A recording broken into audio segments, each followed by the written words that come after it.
ইন্নাল্লাযীনা ইয়াতলুনা কিতাবাল্লাহ ওয়া আকামুস সালাতা ওয়া আনফাকু মিম্মা রাযাকনাহুম সিররান ওয়া আলানিয়াতান ইয়ারজুনা তিজারাতান লান তাবুর। জোরে বলুন আল্লাহু আকবার। তিনটা কাজে বান্দার কোনো লস নাই। নাম্বার 1 হলো আল্লাহর কালাম যারা সুন্দর করে তেলাওয়াত করবে, যারা নামাজ কায়েম করবে। নাম্বার 3 হলো আমি তাকে যে রিজিক দিয়েছি, যে অর্থ দিয়েছি, আমি যে তাকে রিজিক প্রদান করেছি তা থেকে সে গোপনে প্রকাশ্যে কিছু অংশ আল্লাহর পথে খরচ করবে। আশা করা যায় তার ব্যবসায় কোনো প্রকার লস হবে না। যেরকম সুবহানাল্লাহ। এই পৃথিবীতে মানবকে আল্লাহ পাক, মানুষকে আল্লাহ পাক শুধু একটা কাজের জন্য পাঠিয়েছেন, সেটা হলো বান্দার দায়িত্ব হলো কার দাসত্ব করা, কার গোলামি করা। বলেন, যদি বলা হয় কোরআন এক লাইনে বলে দাও মানব সৃষ্টির উদ্দেশ্য কি, উত্তর এক লাইনে হবে, সেটা হচ্ছে আমি মানবকে, মানব জাতিকে পাঠিয়েছি হলো আমার গোলামি করার জন্য। সাথে আমাদের আগে আরেকটা জাতি ছিল, সেটা জিন, মিনাল জিন্নাতি ওয়ান নাস। এরপরে ওমা খলাকতুল জিন্না ওয়াল ইনসা, এরপরে বলুন বলুন ইল্লা লিয়াবুদুন। এই আয়াতগুলো তো আমার দেশে কমন, সবার মুখস্থ। কুল্লু নাফসিন, হ্যাঁ এটা সবার। মিনহা খালাকনাকুম, হ্যাঁ এই আয়াতগুলো মুখস্থ আছে মোটামুটি, আলহামদুলিল্লাহ ভালো। নামাজ না পড়লেও আয়াত কিছু মুখস্থ করে মানুষ, বিড়িও খায়। সম্মানিত ভাইয়েরা, তাহলে একটা কাজ, কয়টা কাজ বলেন তো? একটা কাজ। আমার দায়িত্ব হচ্ছে কার ইবাদত করা। ইবাদত যাকে বলে, দাসত্ব তাকেই বলে। দাসত্ব তাকেই বলে, প্রভুত্ব তাকেই বলে, প্রভুত্ব মেনে নেওয়া। অর্থাৎ আমার ইচ্ছায় বান্দা তার বান্দার ইচ্ছায় না চলে, বান্দা তার বান্দার আইনে না চলে, কার আইনে চলা, কার সিদ্ধান্তে চলা, এটাই হচ্ছে ইবাদত। সম্মানিত ভাইয়েরা, আর সেই ইবাদতের পদ্ধতিগুলো কি? হালাল, হারাম, ন্যায়, অন্যায়, সব পদ্ধতিগুলো সব এক জায়গায় করে কিয়ামত পর্যন্ত ব্যালেন্স করে দিয়েছেন যে গ্রন্থে, যে কিতাবে। সেই কিতাবের নাম কি বলুন? কোরআন। এই কোরআন আল্লাহ পাক সব কিছু বলে দিয়েছেন। মানব জীবনে বান্দার যা দরকার সব কিছু আল্লাহ পাকের মধ্যে প্রেজেন্ট করেছেন, উপস্থিত করে দিয়েছেন।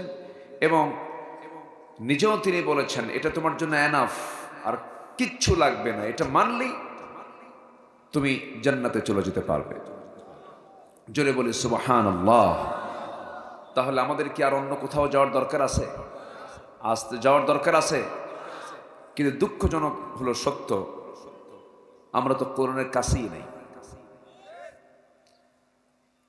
কোরআনকে যদি আমরা লালন করতাম জীবনের সকল জায়গায়, জীবনের মোড়ে মোড়ে কি অশান্তি থাকার কথা ছিল? ছিল না। আমরা আমার দেশকে নিয়ে কি ভাবি, আমরা কি চিন্তা করি, আমরা কি করছি, কত ভয়ঙ্কর এই বাংলাদেশ। এখন একটা প্রাণী, একটা হিংস্র জন্তু, একটা হিংস্র জন্তুকে দেখে মানুষ যতটুকু না ভয় পায়, তার চাইতে বেশি ভয় পায় আজকে মানুষ মানুষকে দেখে। আমি কি ভুল বলছি? একটা জীবন্ত মানুষকে মেরে হাড় হাড্ডি পৃথক করে, গোশতগুলোকে টুকরো টুকরো করে কমোডে ফ্ল্যাশ করা হয়। চিন্তা করা যায়? একটা মানুষকে মেরে 49 টুকরা করা হয়।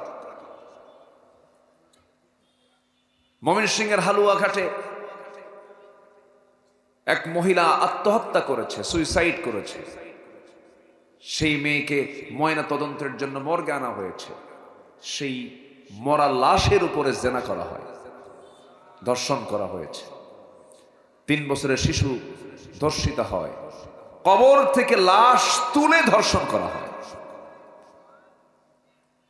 এই চিত্র আমার দেশে।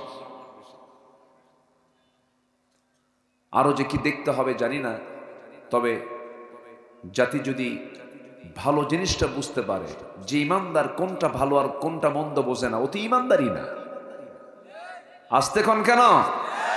কোনটা ভালো আর কোনটা মন্দ এটা যে বোঝে না, সে কি ইমানদার? কেমন ইমানদার হয়? এই জন্য হালাল হারামের জ্ঞান সবার জন্য জানা বোঝা ফরজ। হালাল হারামের জ্ঞান সবার জন্য কি ফরজ? আমার বন্ধুগণ, আল্লাহ রাব্বুল আলামিন আমাকে আপনাকে দাসত্বের জন্য দুনিয়াতে পাঠালেন, কিন্তু সেই ইবাদত কবুলের জন্য কিছু শর্ত আছে। আমি নামাজ পড়ছি, নামাজ কবুল হবে না। রোজা রাখছি, রোজা কবুল হবে না। হজ করছি, হজও কবুল হবে না। দান সদকা করছি, তাও কবুল হবে না। হজ আমার সমস্ত ইবাদতগুলো কবুলের জন্য কিছু শর্ত আছে। সেই শর্ত হলো বান্দাকে 100% সারেন্ডার করতে হবে কার কাছে? আল্লাহ রাব্বুল আলামিন বলেন, ইন্নী ওয়াজ্জাহতু ওয়াজহিয়া লিল্লাযী ফাতারাস সামাওয়াতি ওয়াল আরদা হানিফান ওয়া মা আনা মিনাল মুশরিকিন। যারা পারেন ঠোঁট মিলে আমার সঙ্গে বলুন, কুল ইন্না সালাতি ওয়া নুসুকি ওয়া মাহইয়ায়া ومماتي لله رب العالمين। কোনো দিকে চেহারা নেওয়া যাবে না। আমার চেহারা আমার রবের মুখী করতে হবে। কোনো আইন কানুনকে মানা যাবে না। একমাত্র আমার আল্লাহর আইন কানুনকে মেনে চলতে হবে। এক জায়গায় না সব জায়গায়। আসতে বলবেন না, এক জায়গায় না সব জায়গায়। সব জায়গায় আল্লাহ পাক সব কিছু বলে দিয়েছেন। বান্দার কোনো কাজে লস নাই।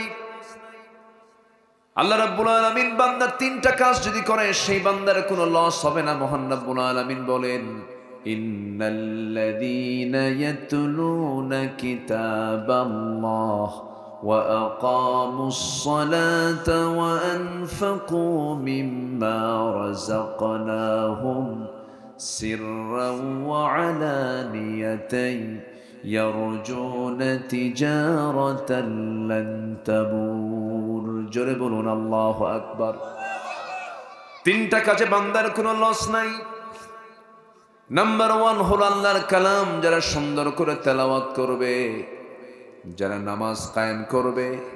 নাম্বার 3 হলো আমি তাকে যে রিজিক দিয়েছি, যে অর্থ দিয়েছি, আমি যে তাকে রিজিক প্রদান করেছি, তা থেকে সে গোপনে প্রকাশ্যে কিছু অংশ আল্লাহর পথে খরচ করবে। আশা করা যায় তার ব্যবসায় কোনো প্রকার লস হবে না। জোরে কোন সুবহানাল্লাহ।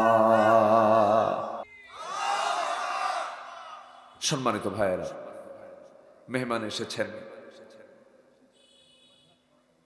আমরা মাহফিল কমিটির পক্ষ থেকে তাকে অভিনন্দন জানাচ্ছি। যদি আমিও মেহমান, কিন্তু মাইক তখন আমার হাতে। আমি কমিটির পক্ষ থেকেই বলছি, যে জাতি স্নেহ এবং সম্মান জানে, সে জাতি গোটা পৃথিবীতে সম্মানের আসনে তারা সমাসীন হতে পারে। আমার দুঃখজনক হলো সত্য, আমার দেশে স্নেহ এবং সম্মান, স্নেহ করার সম্মান করা, এটা দিন দিন বাড়ছে না কমছে? বলেন তো। কমছে। শ্রদ্ধা, সম্মান প্রদর্শন, মানুষকে গুরুত্ব দেওয়া, মানুষকে তাজিম করা, একটা মানুষের সম্মান শ্রদ্ধার চোখে দেখা, এই জাতীয় বিষয়গুলো দিন দিন কেন যেন লোপ পাচ্ছে। এটার মূল কারণ কি জানেন? মূল কারণ হচ্ছে নৈতিকতার শিক্ষা থেকে জাতি অনেক দূরে চলে গেছে। মানুষ ডাক্তার হচ্ছে, ইঞ্জিনিয়ার হচ্ছে, জজ হচ্ছে, শিক্ষার হার তো বেড়েছে, কিন্তু চরিত্রের মান কি বাড়ছে না কমছে? কমে গেছে। সম্মানিত ভাইয়েরা, আজকে আমার আলোচনার সাবজেক্ট হচ্ছে, আমরা যে ইবাদত করি, এই ইবাদত কবুলের কিছু শর্ত আছে। এই শর্তগুলো যদি আমি পূরণ না করি, আমার কোনো ইবাদত আল্লাহর দরবারে মঞ্জুর হবে না। অনেকে হজে যায়, 13 বার হজ করে। কয়বার? আমার নবী করছেন একবার। আমার রাসূল করছেন কয়বার? একবার। আর আমার দেশে এমনও লোক আছে যারা চলে যায় 26 বার হজ করছে। হুজুর আপনি কি জানেন 26 বার হজ করেছি, প্রতিবেশী ভাত পায় না। আসতে কোন কেন, আসতে কোন কেন? বোনের সম্পত্তি মেরে খাইছে। কয়বার হজ করছে? 26। আর আমার রসুল কয়বার করছেন? একবার। আবার মাঝে মাঝে ঠেলেও বলে রসুল করছে একবার, আমি করছি 26 বার। নওয়াজুবিল্লাহ। এই কথা রেকর্ড করতে নিয়ে তো আবার এটা যেন আমার কথা এবার চালায় দিও না। আবার ইউটিউব তো এখন অনলাইন তো খুব মুশকিল।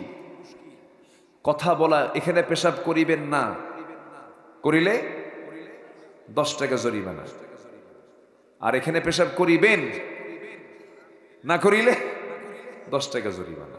শুধু একটা কমার কম বেশি।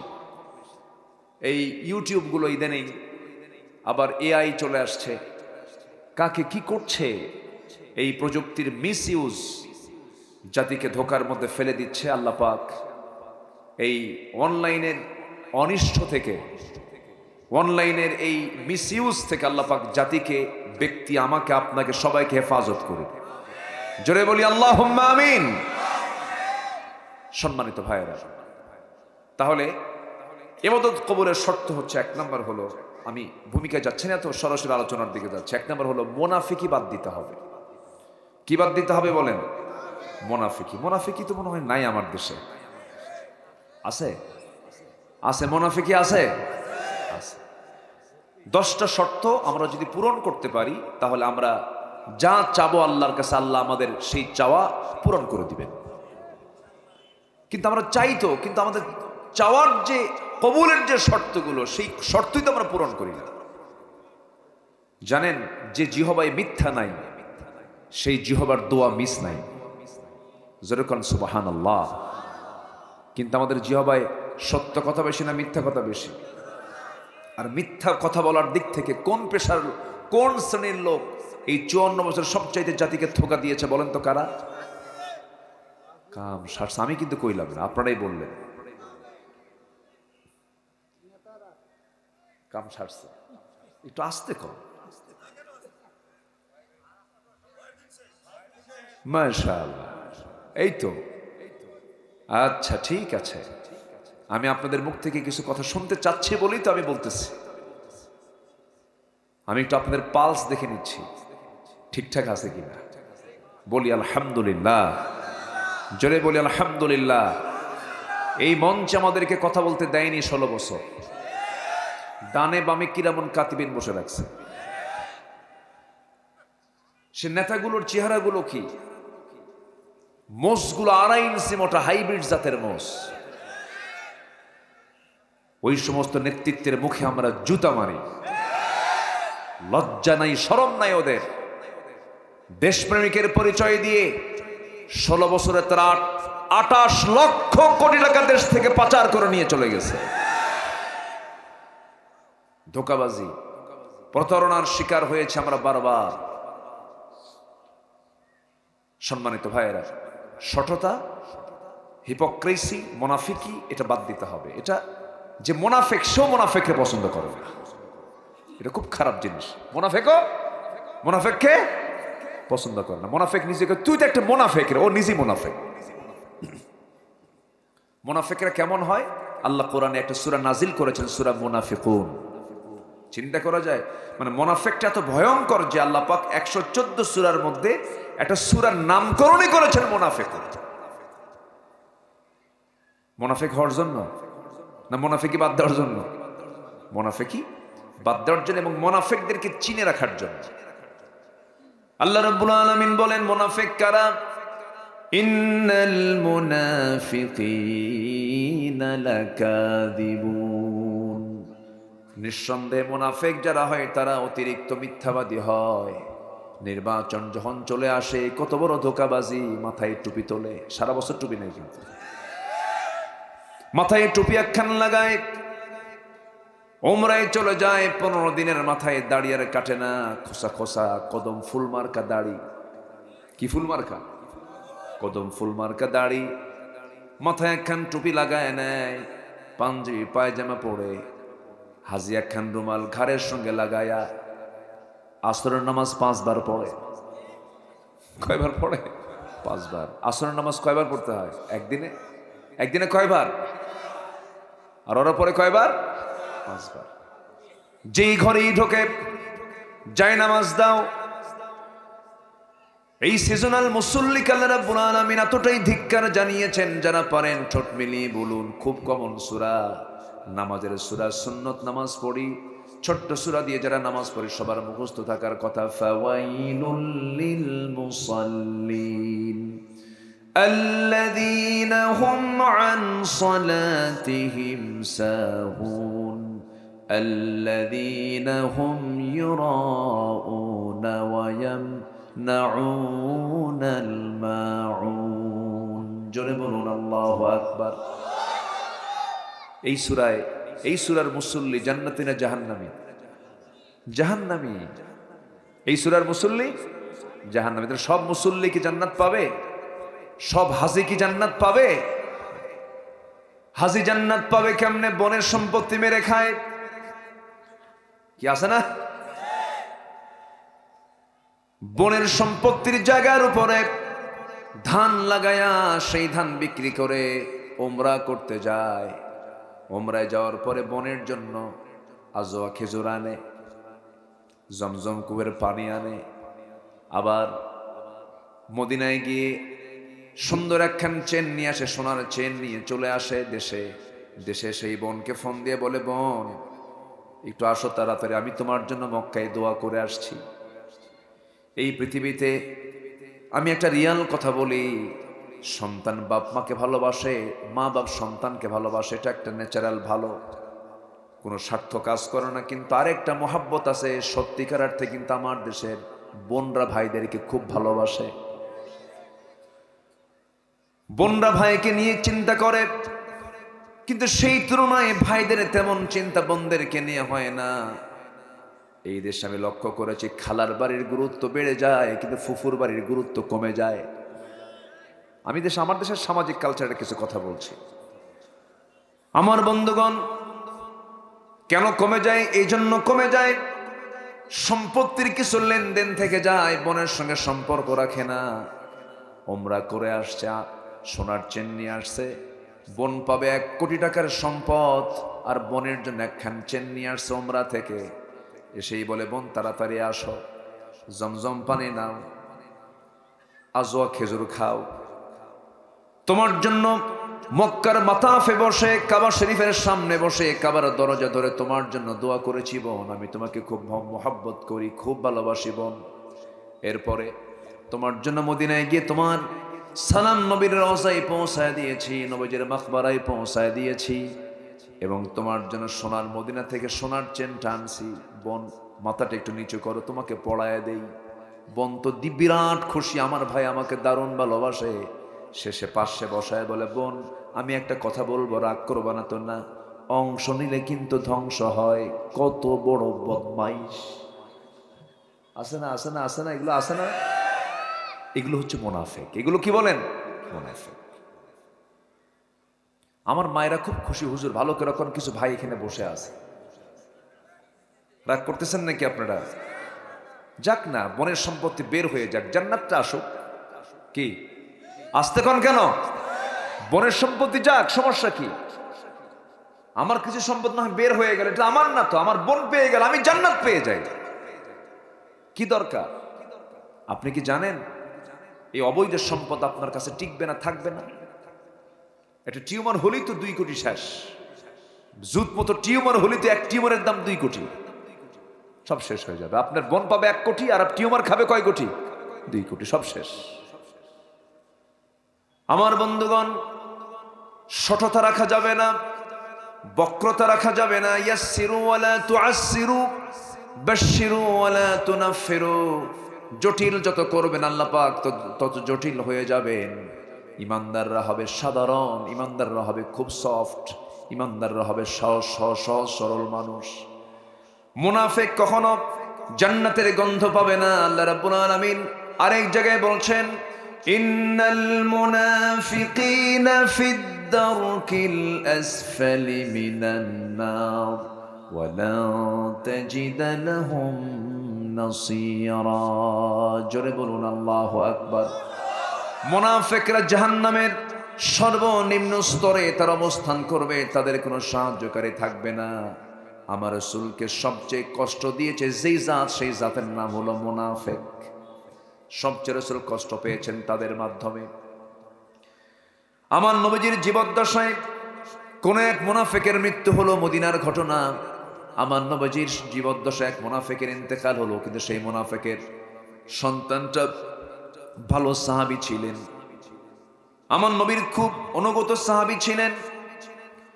বাপ মারা যাওয়ার সঙ্গে সঙ্গেই, বাপ তো মায়া দয়া কাজ হতেই পারে, নবীর কাছে সে বলছে, ইয়া রাসূলুল্লাহি, আমার জন্মদানকারী পিতার আজকে ইন্তেকাল হয়ে গেছে, কিন্তু আমি জানি আমার বাবা মুনাফিক ছিল, আমার বাবা খারাপ মানুষ, কিন্তু আমার তো বাপ হয় হুজুর, আমি আপনার কাছে একটা আবদার নিয়ে আসছি। কি?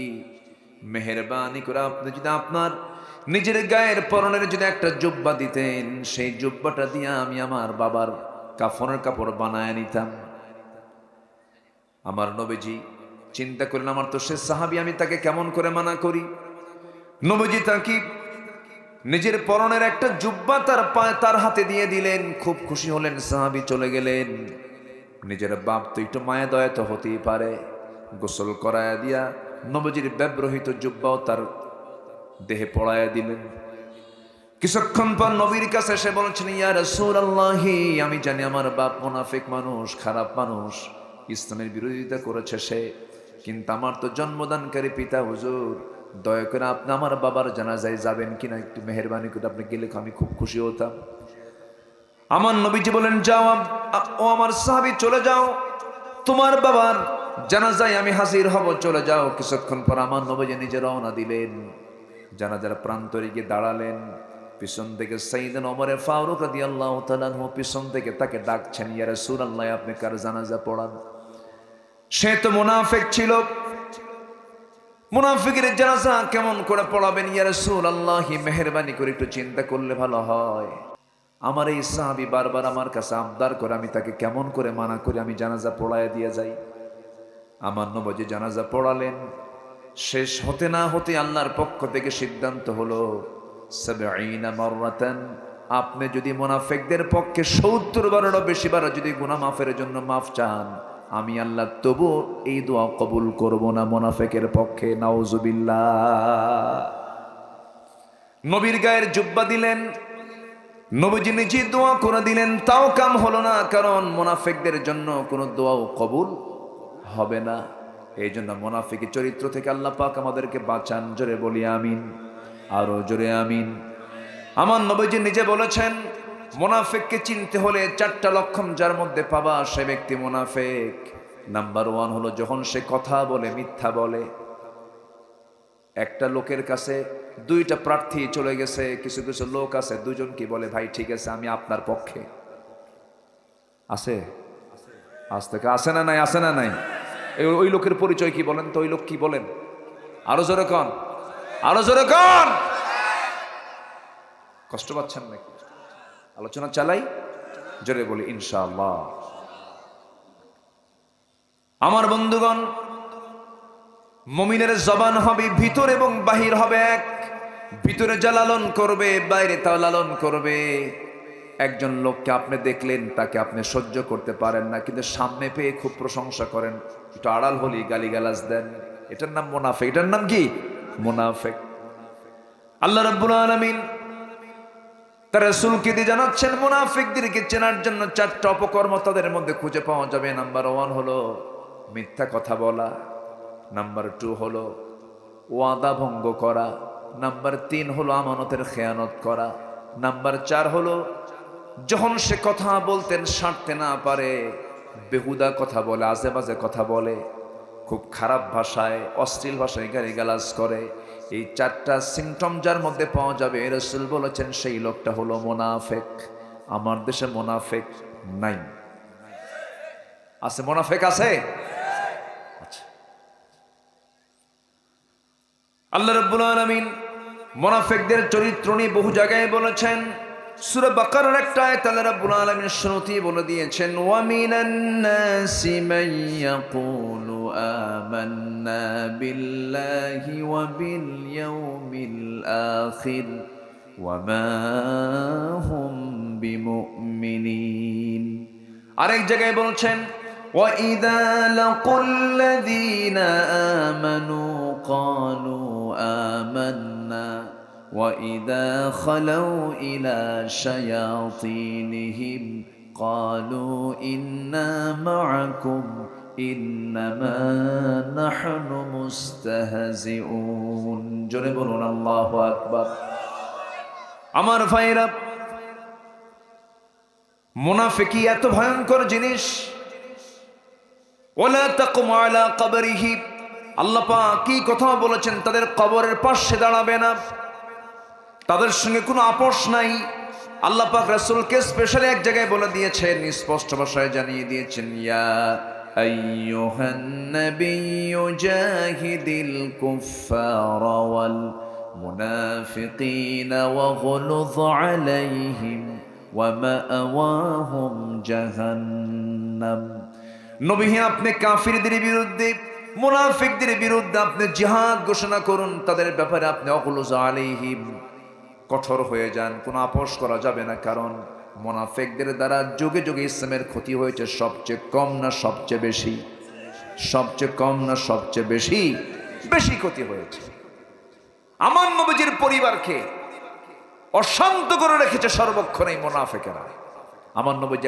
একবার পারিবারিক ফিতনায় পড়ে গেলেন এই মুনাফিকদের দ্বারা আক্রান্ত হলেন আমার নবীজি কোনো এক অভিযান থেকে ফিরে আসতেছিলেন মদিনার দিকে যুদ্ধ শেষে আমার নবীজি আবার বউকে ছাড়া চলতেন না জটিল জায়গা হলেও তিনি বউকে সাথে নিতেন এলাকায় কি বউ কয় নাকি না কি কয় হ্যাঁ বউ কয় তো নাকি না স্ত্রী কয় না ওয়াইফ কয় একই তো নাকি আচ্ছা ঠিক আছে আচ্ছা আমার নবীজি আপনাদের ভাষার মধ্যে মজা আছে আলহামদুলিল্লাহ বলেন দিনাজপুর জেলাটা আমার কাছে বিচিত্র মনে হয় জানেন কত যে ভাষা সেই ঘোড়াঘাট থেকে শুরু হয়েছে ঘোড়াঘাট থেকে দিনাজপুর না সেই ঘোড়াঘাটের মাথা কোথায় আর বীরগঞ্জের মাথা কোথায় আমার মনে হয় ওই ঘোড়াঘাটের কিছু মানুষ আছে সে জীবনে কোনোদিন বীরগঞ্জ দেখেই নাই অনেক দূর তো বিশাল ডিস্টেন্স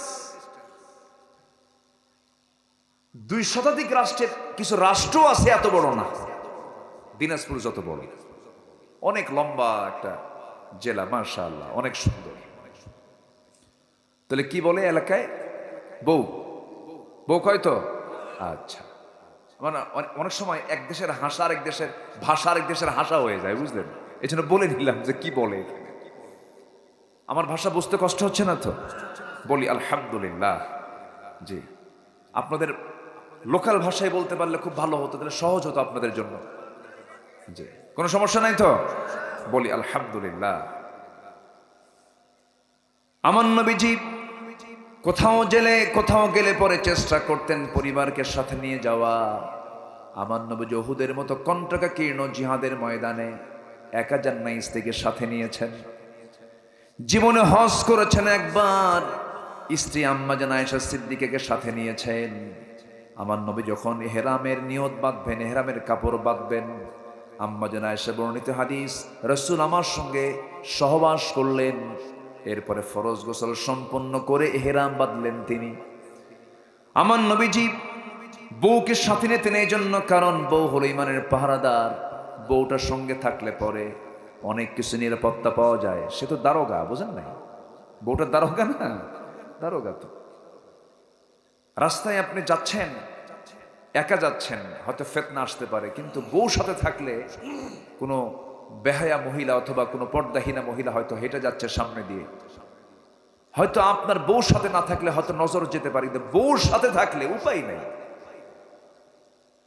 কি আমি কি ভুল বলতেছি হয়তো আপনার নিয়ত নাই বউটা আপনার সাথে আছে হয়তো একটা অটো অথবা ইজি বাইকে উঠেছেন আপনি সামনে চট করে এক মহিলা এসে বসলো গায়ে কাপড় চোপড় নাই হয়তো আপনি তার দিকে কয়েক সেকেন্ড তাকায় ছিলেন হঠাৎ করে নজর চলে গেছে আর এই দৃশ্য যদি স্ত্রীর চোখের সামনে হয় বলেন তো কি হতে পারে সারাদিন কিছু বলবে না সন্ধ্যার দিকে যখন সন্ধ্যা ঘন মানে অন্ধকার যখন হতে থাকবে ধীরে ধীরে হয়তো ডাকতেছেন এই সুইটি ঝর্ণা তোমার সুইটি ঝর্ণা ছায়া থাকো আরেক দিকে অ্যাকশন শুরু হয়ে যাবে। তোমার নজর ঠিক করো, আগে মহব্বত করো আমার। হ্যাঁ, স্ত্রী, যার স্ত্রী বলে আমার স্বামী ভালো, আল্লাহ বলেন ওই বান্দা আমার ভালো। মানুষের কাছে খুব ভালো হওয়া যায়, কিন্তু বউ জানে এটা কয় নাম্বার লুচ্চা। কথা বোঝেন নাই আপনি? কথা বোঝেন নাই? এই জন্য রাসূল বলেছেন তোমাদের মধ্যে সেই লোকটা শ্রেষ্ঠ যে তার নিজের পরিবারের কাছে শ্রেষ্ঠ। আল্লাহু আকবার বলেন। এবং রাসূল এই কথা বলে আমি আমার পরিবারের কাছে শ্রেষ্ঠ, রাসূল নিজে বলেছেন। আছে না হাদিস? আছে না? হ্যাঁ, আল্লাহু আকবার। আমার নবীজি বলেছেন আমার স্ত্রীরা শোনো, রাতের আধারে যা কিছু করি সব দুনিয়াবাসীকে জানাইয়া দাও। ও আমার সাহাবীরা, দিনের আলোতে যা কিছু করি তাও গোটা দুনিয়াবাসীকে জানাইয়া দাও। এটার নাম হলো নেতা। জোরে বলেন সুবহানাল্লাহ। ক্ষমতা আছে আজকের এই আতিপাতি নেতাদের এই কথা বলা? কি চরিত্র, কি তাদের কি ভয়ঙ্কর চরিত্র রাতের বেলা প্রকাশ পায়। নাইট ক্লাবে সারা রাত মদের বোতল নিয়ে অন্যের বউ নিয়ে শুয়ে থাকে, আছে না নাই? আবার সে একই ব্যক্তি মাহফিল কমিটির সভাপতি। বদমাইশ গুলো। আমার আজকে আলোচনার সাবজেক্টই কিন্তু একটু বেকায়দার। কি রাগ করতেছেন নাকি আপনারা? রাগ করলেও তো কব, কোনোদিন বলা বাদ দেই নাই, বলে যাব। অত্যাচার তো কম করে নাই, এই টুপিদারির উপরে কম অত্যাচার হয়েছে? রাস্তার ফকির পর্যন্ত নিরাপত্তা পায় নাই। আমি মাহফিল শেষ করে গেছি বাড়িতে ঘুমাবো, এমনি তো ঘুম তো কম হয়, রাত 3টার দিকে দরজায় কড়া নাড়ল। কে? থানা থেকে আসছি। ব্যাপার? ওসি সাহেব সালাম দিয়েছেন আপনাকে চা খাওয়ার দাওয়াত। রাত 3টার দিকে, রাত 3টা চা খাওয়ার দাওয়াত হয়? অত্যাচার, জুলুম, এগুলো ধরে নিয়ে চলে গেল। তো ওসি সাহেব আমার দিকে তাকায়া লজ্জায় মাথা নিচু করে আছে, বলতেছে হুজুর কি করব, বাধ্য হয়েছে আপনাকে ধরতে, বেয়াদবি হলে মাফ করে দিয়ে। তো বললাম এত কিছু বোঝেন, ধরলেন কেন? হুজুর চাকরি তো চলে যাবে, চাকরি রক্ষা করা তো দরকার, আমার ছেলে মেয়ে আছে, বাল বাচ্চা আছে, চাকরি রক্ষা করা তো ফরজ। বললাম ইমান বাঁচান তো নফল। পরের দিন চালান দিয়ে দিল। কোর্টে চলে গেলাম, হ্যান্ডকাফ লাগায় রাখছে, বড় ডাকাতি করছি তো, হ্যান্ডকাফ লাগায় দিয়া কোর্টে চালান দিল। কোর্টের যিনি বিচারক আমার দিকে তাকায় জিব্বায় একটা কামড় মেরে কয় হুজুরে ধরে আনলো কে? মামলার ধারার দিকে তাকায় দেখে রাষ্ট্রদ্রোহ মামলা। চিন্তা করছে রাষ্ট্রদ্রোহ, আমার কি রাষ্ট্রের বিরুদ্ধে কি করছি? জামিনই দেওয়া যাবে না, নিম্ন আদালত জামিন দিতে পারবে না। চালান দিয়ে দিল, জেলখানায় ঢুকলাম। কিন্তু জেলখানা আমি বলি না, ওই 16 বছর ছিল হলো বাংলাদেশের জেলখানাগুলো ছিল হলো মাদ্রাসা ইউসুফিয়া। এখন জেলখানা, এখন কি? এখন জেলখানা। তো চলে গেলাম জেলখানার মূল ফটক দিয়ে। যখন ভিতরে ঢুকে এক মুরব্বী, আশুদ্ধ বয়স এক মুরব্বী চাচা আমার দিকে তাকায়, এত খুশি হলো মনে হয় কি যেন পাইছে। সালাম দিয়ে বলে হুজুর আপনি জেলখানায় ঢুকলেন, খুব খুশি হলাম। বললাম যে চাচা জেলখানায় ঢুকলে কেউ খুশি হয়? কে বাবাজি কত মাহফিলে গেছি আপনার, ওয়াজ শুনেছি বসে বসে, ওয়াজ শেষে এত চেষ্টা করছে একটাবার মুসাফা করবো, বুড়া মানুষ সারতে পারি না, লোকের মধ্যে যেতেও পারি না, পারি নাই। আল্লাহ কি সুন্দর মিলাই দিল, সামনে পড়ে গেলেন। দোয়া করি আপনি জেলখানায় থাকেন। বুঝলেন? তো আমি বললাম চাচা আপনি জেলখানায়, বুড়া বয়সে শীতের মধ্যে নভেম্বর মাস, আপনি জেলখানায় কেন? বাবা বোমা হামলা। কি কথা বলছেন? ওনার নামে দিছে হচ্ছে বোমা হামলার মামলা। 80 বছরের বুড়ার হাতে যদি বোমা তুলে দেওয়া হয়, বোমা কি জায়গায় পড়বে না মাথায় পড়বে? ফিটনেসই তো নাই। অকল্পনীয়, যেটা কল্পনাই করা যায় না, এমন জাতীয় মামলা ঢুকিয়ে দিয়েছে সাধারণ মানুষের উপরে। জুলুম করলো, একদম মামুবাড়ি দিল্লি গিয়ে পড়ল। জুলুমের ফলাফল দেশে থাকা না বাইরে যাওয়া, এটা মাথায় যেন থাকে। সামনে যারা নেতৃত্ব দিবেন এটা মাথায় রাখবেন, জুলুম করবেন তো দেশের মাটিতে জায়গা হবে না, দেশের মাটিতে জায়গা হবে না। বারবার বলতো আমার দেশ আমার বাপের দেশ, বাপ স্বাধীন করছে, যা তোর বাপের দেশ না কার দেশ, এখন বসে থাকো ওখানে যায়। কি ঠিক কিনা বলেন? এগুলো কি বিনয়ের কথা না অহংকারের কথা? অহংকার করা যাবে না, অহংকার করা যাবে না। একটা মানুষের দাম কত? একটা মানুষকে খুন করা মানে হলো গোটা পৃথিবীর মানুষকে খুন করা। ফাকাতালান নাস জামিআ, কত মানুষ গুম হয়েছে, কত মানুষকে হত্যা করা হয়েছে শুধুমাত্র একটা কারণ, ক্ষমতা ছাড়বো না। দিল্লি বাঁচাবে, আমেরিকা বাঁচাবে, রাশিয়া বাঁচাবে না, আমাকে বাঁচাবেন যিনি, তিনি আমার কে? আসতে বলেন, তিনি আমার কে? আল্লাহ তাআলা। কষ্ট পাচ্ছেন নাকি আপনারা? ওখানে কি হয়েছে? ওখানে বসেন, সবাই বসেন, বসে পড়েন, আলহামদুলিল্লাহ বলেন। যে একটু জিকির করি লা ইলাহা, আরো জোরে লা ইলাহা, আরো জোরে সুবহানাল্লাহ,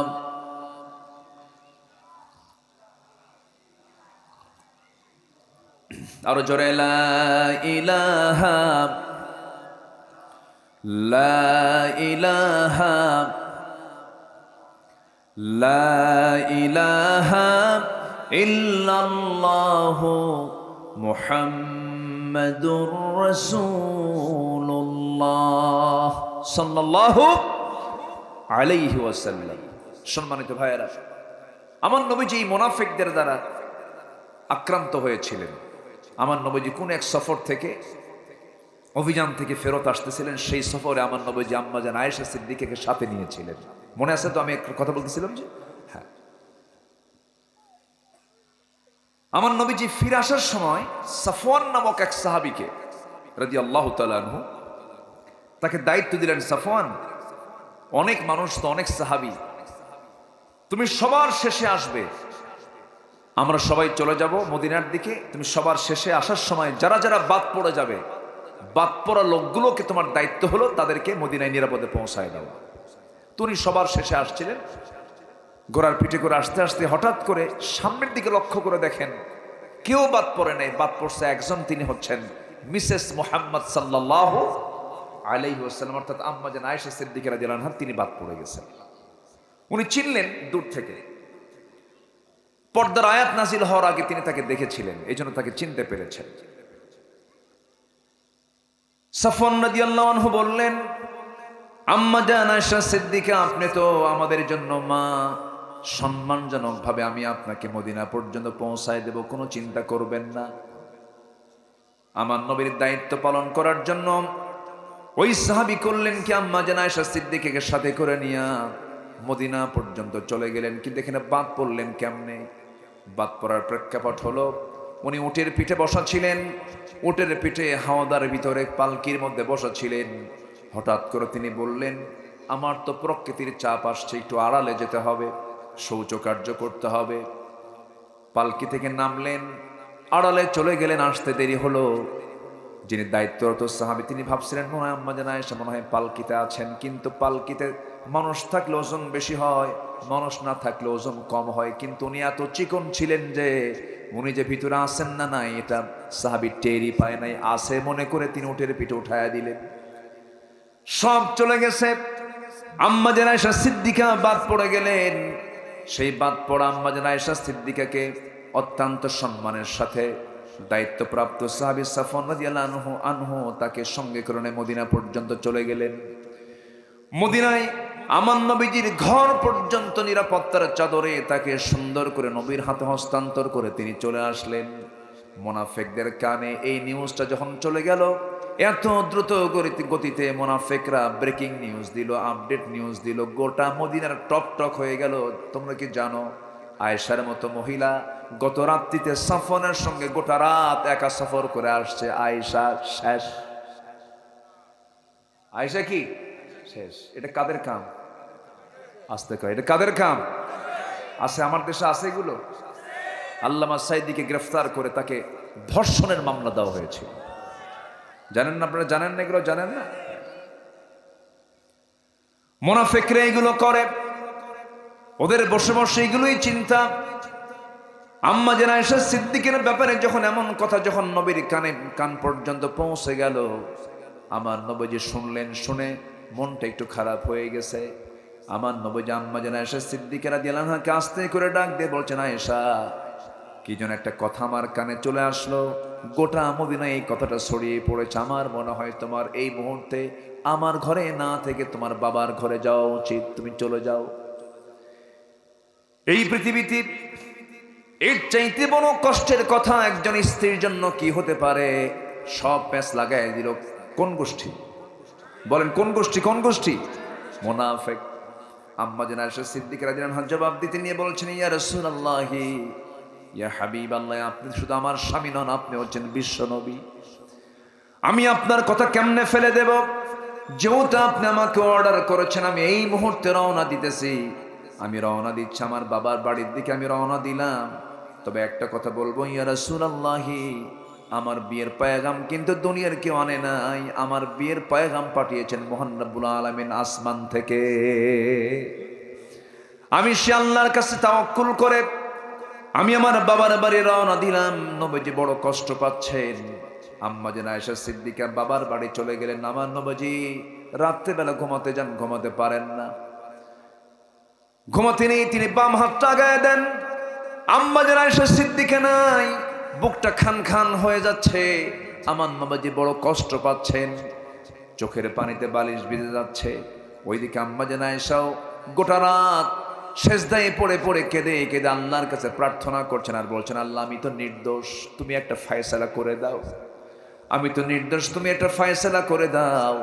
আমার নবীর পরিবারে আগুন জ্বলতেছে, সাহাবে কেরামদের মধ্যে কান্নার রোল পড়ে যাচ্ছে। নবীর মুখে হাসি নাই, সাহাবেদের মুখে হাসি নাই। আর মুনাফিকরা ওইদিকে হাসে না, কান্দে, হাসে। মুনাফিকদের কাম হলো বিপদে ফেলে দিয়া আনন্দ উল্লাস করা। আমার বন্ধুগণ, আমার নবীজির অসহ যন্ত্রণা শুরু হয়ে গেল। নবীজি এত কষ্ট পাচ্ছিলেন।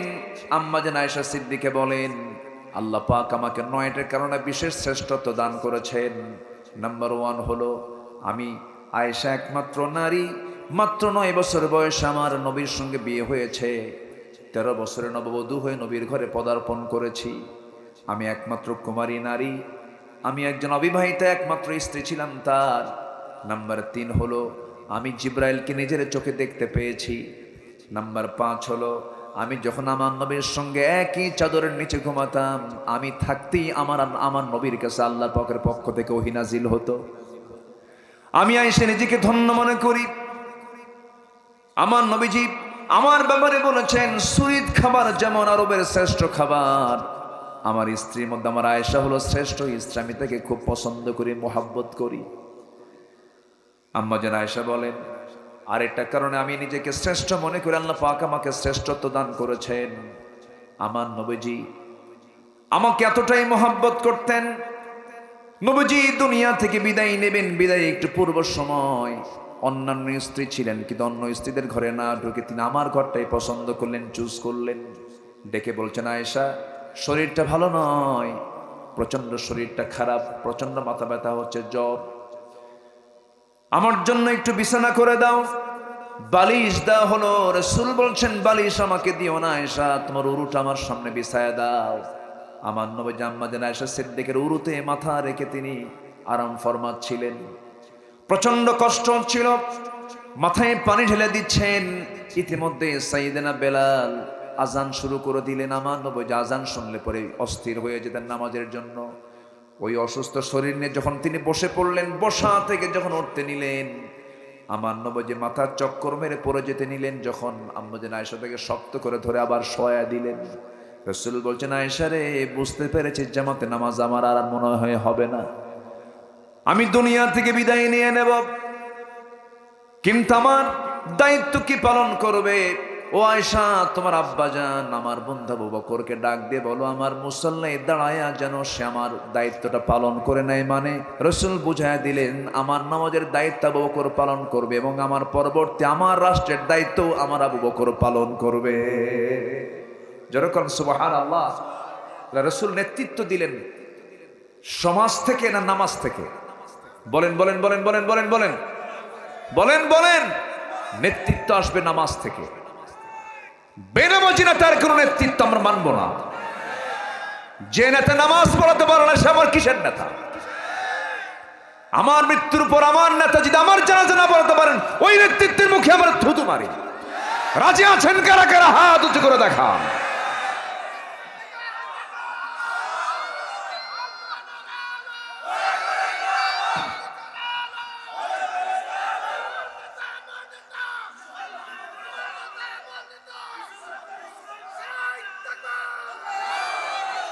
আল্লাহ কবুল করুন, জোরে বলে আমিন। আমরা আমরা আমরা আমাদের আগামীর শাসক কেমন দেখতে চাই? যিনি দেশ প্রধান হবেন তিনি বাইতুল মুকাররমের খতিব হবেন। এক ব্যক্তি হবেন যিনি নামাজ পড়াবেন, তিনি রাষ্ট্র দেখবেন। রাসূল শুধু কি ইমাম ছিলেন? শুধু ইমাম ছিলেন? রাষ্ট্রনায়ক ছিলেন, বিচারক ছিলেন, জাস্টিস ছিলেন, সমরনায়ক ছিলেন, সেনাপতি ছিলেন, বাড়িতে স্বামী ছিলেন, বাবা ছিলেন, নানা ছিলেন, আবার মাঠে ময়দানে ব্যবসায়ী ছিলেন, শ্রমিক ছিলেন। সবার দায়িত্ব তিনি পালন করেছেন। তিনি হচ্ছেন আমার লিডার, আমাদের মূল নেতা মুহাম্মদ সাল্লাল্লাহু আলাইহি ওয়াসাল্লাম। সম্মানিত ভাইয়েরা, আমার নবীজি বলে দিলেন আয়েশা তোমার আব্বাকে বলো আমার মুসাল্লায় সেজন্য দাঁড়ায়। সাহাবে কেরাম যখনই দেখেছেন যে রাসূলের মুসাল্লায় রাসূল নাই, সাহাবাদের মধ্যে হাউমাউ কান্না শুরু হয়ে গেছে। সাহাবীরা কাঁদতেছেন, সেই কান্নার আওয়াজ নবীর কান পর্যন্ত চলে যাচ্ছে। কারণ মসজিদে নববী আর আমার নবীর ঘর ছিল সাথে লাগানো, মাঝখান দিয়ে একটা দেওয়াল ছিল। এখনো সেই দেওয়ালটা আছে, কিন্তু দেওয়ালটা একটু মজবুত করে দেওয়া আছে, কিন্তু দেওয়ালটা এখনো আছে। এবং রাসূল বলেছেন মা বাইনা বাইতি ওয়া মিম্বারি রাদাতুম মিন রিয়াদিল জান্নাহ, আমার ঘর এবং আমার মিম্বার এর মাঝখানের ফাঁকা অংশটুকু হলো দুনিয়ার জীবনে জান্নাতের টুকরা। যেরকম সুবহানাল্লাহ, জান্নাতের টুকরা। আমার নবীজি ঘর থেকে বের হই, হুজরা থেকে বের হই, তিনি মেম্বারে চলে আসতেন। আল্লাহ রাব্বুল আলামিন আমাকে মাস্টারের আগে নিয়েছিলেন, বহুবার গিয়েছি, কিন্তু বহুবার গেলেও এত সুন্দর সুযোগ আল্লাহ পাক আমাকে কখনো দেন নাই। এবার যে সুযোগটা পেয়েছি, রাত ৩টার দিকে আমার একটা ছোট্ট ছেলে, ওকে বললাম আব্বা চলো রাদাতুম মিন রিয়াদিল জান্নাহ যাই, নবীর কবরের পাশে যাই, নবীজির মূল মসজিদে চলে যাই, চলো। সঙ্গে করে রওনা করলাম। ফজরের একটু আগ দিয়ে সময় পেলাম, ভিতরে ঢুকলাম। 10 মিনিট থেকে 12 মিনিট সময় দেয়। এরপরে সেখানকার দায়িত্বরত লোকগুলো আমার সঙ্গে সঙ্গে সবাইকে আবার বের করে দেয়। আবার নতুন কিছু লোক ঢুকে পড়ে, সার্কেল অনুযায়ী, একটা চেইন অনুযায়ী এখানে সাজানো হয়। ভিতরে ঢুকি, মনে মনে একটা লোভ হলো, আল্লাহ এত বরকতময় জায়গায় ঢুকতে পারলাম, যদি ফজর নামাজটা এখানে পড়তে পারি। বারবার বলতেছে আল্লাহ ফজরটা এখানে যেন পড়তে পারি, কিন্তু সময় তো খুব কম, থাকতে দেয় না। থাকতে দেয়? থাকতে দেয়। আপনি গেছেন তো? থাকতে দেয় না। তুই চিন্তা করলাম কি করা যায়, দাঁড়ায় আছে, দেখি যে আমার দেশের কিছু পরিচিত মুখ, আমার দেশের চেহারা তো বোঝা যায়, ইন্ডিয়ান চেহারাগুলো দেখা যায়। তো আমি ভাবতেছি দেখি তো আমাকে কেউ চিনে কিনা। হঠাৎ করে দেখি ওখানকারই পরিচ্ছন্ন কর্মী 8 থেকে 10 জন, ময়মনসিংহ, কিশোরগঞ্জ, নরসিংদীর কিছু মানুষ ওখানে পেলাম। 8 থেকে 10 জন আমাকে দেখে দৌড় মেরে চলে আসছে, এসে বলছে হুজুর আপনি আসছেন ওমরায়? বললাম আসছি তো, আমি খুব চিন্তায় আছে, কি আমাকে কখন যেখান থেকে বের করে দেয়। তো বলতেছে হুজুর কি করতে হবে বলেন। তো বললাম এই তো আজান দেবে কিছুক্ষণ পর, দেখেন তো আজান পর্যন্ত আমার কোনো মতে এখানে রাখার ব্যবস্থা করা যায় কিনা। আমি একটা চান্স নিলাম। তুই 6-7 জন নাজ্জাফা পরিচ্ছন্ন কর্মী, তাদের ড্রেসও আছে, ইউনিফর্ম আলাদা আছে, সবগুলো চলে গেছে হলো ওখানকার যে অ্যাডমিনিস্ট্রেশন চালায়, মূল যে দায়িত্বশীল তার কাছে গেছে যে আমার ব্যাপারে এমন বলা বলছে, বুঝলেন? আমার দেশের মানুষ কিন্তু অন্তত কিছু না মারলেও তেল মারতে পারে, বুঝলেন? খুব তেল মারে। তেমন পাম দেওয়া দিছে, আমি যা না তার চাইতে বিশাল কিছু করছে। তো মূল যিনি দায়িত্বশীল অ্যাডমিনিস্ট্রেশন অফিসার, উনি দৌড় মেরে এসে আমার হাতটা ধরে প্রথম যে নবীর কবরের সাথে যে দেওয়ালের সঙ্গে যে প্রথম যে বসার জায়গাটা, সেজদার জায়গা, সেই জায়গা আস্তে করে বসায় দিয়ে ইনটেক জমজমের পানি, ওটা হাদিয়ার জন্য দেয় ওরা, ইনটেক একটা জমজমের পানি আমাকে দিল বোতল, এরপর কিছু খেজুর, এরপর আতর, এরপরে ওরা তো সুমা খায়, খুব হাতে সুমা খায়, কপালে সুমা দিয়ে থুতু সহ, বুঝলেন? চুমা দিয়ে বললো হুজুর দোয়ার চাই, দোয়া করবেন, এই অনেক কিছু বললো। আমি তো ভাবতেছি সব পাম তো আমার দেশের লোক মারছে, বুঝলেন না? তো এরপরে চলে আসলো, বসে আছি, বসে বাম দিকে দেওয়ালের দিকে তাকালি একটা ফাঁকা জায়গা, একটা ফুটো আছে, সেই ফুটোর দিকে তাকালি দেখা যায় আমার নবীজির কবর। ডান দিকে তাকালি দেখি মাকবারা, নবীজি কি বলে মিম্বার, বামে মাকবারা, ডানে মিম্বার। মাকবারা মিন হচ্ছে তার ঘর, তার ঘরটাই হলো এখন কবর, আর সেই ঘরটা হচ্ছে আম্মা জান আয়েশা সিদ্দিকা রাদিয়াল্লাহু আনহা। তো আমি বসে আছি, আমি ভাবতেছি আমার থেকে 3 হাত থেকে 4 হাত দূরেই নবীজি শুয়ে আছেন। ডান দিকে তাকালি আমার নবীজির মিম্বার, যেখানে বসে আছি সেই জায়গাটা আমার মনে হচ্ছিল যে আরে এই রাসূল এই দিক দিয়ে কতবার হেঁটেছেন, কতবার গেছেন আসছেন। আমি নিজেকে ধন্য মনে করলাম। সেদিন আমি দিল থেকে একটা দোয়া করেছি, আল্লাহ মালাকুল মউত তো একদিন আসবেই, বিআইয়ি আরদিন তামুত, কোন জমিনে মৃত্যু হবে আমরা জানি না, আল্লাহ তুমি বলে দিয়েছো। তবে যেদিন মালাকুল মউত আসবে অন্তত তার আগে তুমি আমাকে মদিনায় পৌঁছায় দিবা। সম্মানিত ভাইয়েরা, সম্মানিত বন্ধুগণ, নবীর মোহাব্বতের কারণে আমি যতটুকু স্টাডি করেছি, সাহাবীদের মর্যাদা যে আল্লাহ পাক এত দিয়েছেন, এত দিয়েছেন, এর 1 নম্বর কারণ আমার কাছে যেটা মনে হয়, প্রত্যেক সাহাবী জীবনের চাইতে রাসূলকে বেশি মহব্বত করেছেন। এই মহব্বতের ভাটা পড়ে চোখের পানিগুলো মুছে দিয়ে বলেন, ইয়া রাসূলুল্লাহ, আপনি কাঁদেন কেন? আপনার সাহাবীরা তো নামাজ পড়ে। রাসূল বলছেন, আয়েশা, এই নামাজ কায়েমের জন্য আমাকে কত মার খেতে হয়েছে। এই নামাজ আজকে রাষ্ট্রীয় পর্যায়ে কায়েম হয়েছে। এই নামাজ আমি মক্কার মাটিতে যেদিন পড়তে গেছি, সেই দিন রুকুতে যখন আমি চলে গেছি, রুকুতে যাওয়ার সঙ্গে সঙ্গে কাফের মুশরিকরা আমার পিঠে উটের পচা নাড়ি ভুঁড়ি চাপায়া দিয়েছে। এই নামাজ কায়েমের সংগ্রাম করতে গিয়ে আম্মা আমার চাচা আমির হামজা রাদিয়াল্লাহু আনহুর কলিজা বুক চিড়ি কলিজা বের করে চাবায়া শেষ করে দেওয়া হয়েছে। আমার এই আজকের এই নামাজ কায়েমের জন্য আমার প্রিয় সাহাবী খাব্বাবকে মেরে মেরে রক্তাক্ত করে তার পিঠটা ঝলসে দিয়েছে। এই নামাজ কায়েমের সংগ্রাম করতে গিয়ে তায়েফের মানুষ আমাকে এত মেরেছে পাথর দিয়ে। আয়েশা দেখো, এই যে খোঁচা খোঁচা দাগগুলো, আমার চামড়ায় যে দাগগুলো, সব হলো তায়েফের পাথর খাওয়ার দাগ। ওরে আয়েশা, এই নামাজ কায়েমের জন্য উহুদের প্রান্তরে যুদ্ধ করতে গিয়ে আমি 2টা দাঁত হারিয়ে ফেলেছি। এই নামাজ কায়েমের সংগ্রাম করতে গিয়ে দাঁত হারাতে হয়েছে, ক্ষত চিহ্ন এসেছে আমার দেহের ভিতরে। এই নামাজ কায়েমের সংগ্রাম করতে গিয়ে আয়েশা খন্দকের প্রান্তরে পরিখা খনন করতে করতে আমার কোমরটা কুঁজা হয়ে গেছে। সেই নামাজ আজকে রাষ্ট্রীয় পর্যায়ে কায়েম হয়েছে। এই চরম আনন্দে আমার চোখ থেকে পানি বের হচ্ছে। এটা আমার দুঃখের পানি না, এটা আমার চরম আনন্দের পানি। আয়েশা, আমি মনে হয় বাঁচব না, দুনিয়া থেকে বিদায় নিয়ে নেব। আয়েশা, আমি দুনিয়া থেকে যখন তখন বিদায় হয়ে যাচ্ছি। ও আয়েশা, আমি তোমাকে বলে দিচ্ছি, যখন তখন বিদায় হয়ে যাব। আয়েশা, তুমি আমাকে কিছু বলতে চাও নাকি? এই কথা বলি আম্মা জান আয়েশা সিদ্দিকা রাদিয়াল্লাহু আনহার কাছে রাসূল বলছেন, আমার কাছে যে কোনো মুহূর্তে মালাকুল মউত চলে আসবে, আমাকে একটা মেসওয়াক এনে দাও তো। মেসওয়াকের জন্য যখন বলা হলো, আমি উঠবো কেমনে? আমি উঠতে পারছি না, কারণ আমার নবী আমার উরুতে মাথা রেখে ঘুমাচ্ছিলেন, আরাম নিচ্ছিলেন। এমন সময় আমার ভাই আব্দুর রহমানকে ডাক দিলাম, বললাম, ভাই আব্দুর রহমান, একটা মেসওয়াক এনে দাও তো। মেসওয়াক এনে দেওয়া হলো। সেই মেসওয়াক টানলেন, আম্মা জান আয়েশা সিদ্দিকা নিজে চাবায়া চাবায়া নরম করে দিয়া যখন নবীর হাতে তুলে দিলেন, আমার নবী মেসওয়াকটা নিয়ে আগে মেসওয়াক শুরু না করে মেসওয়াকের আগায় লেগে থাকা থুতুগুলো চুষে চুষে পান করছেন আর মুসকি মুসকি হাসি মেরে বলছেন, আয়েশা আমি তোমাকে দারুণ ভালোবাসি।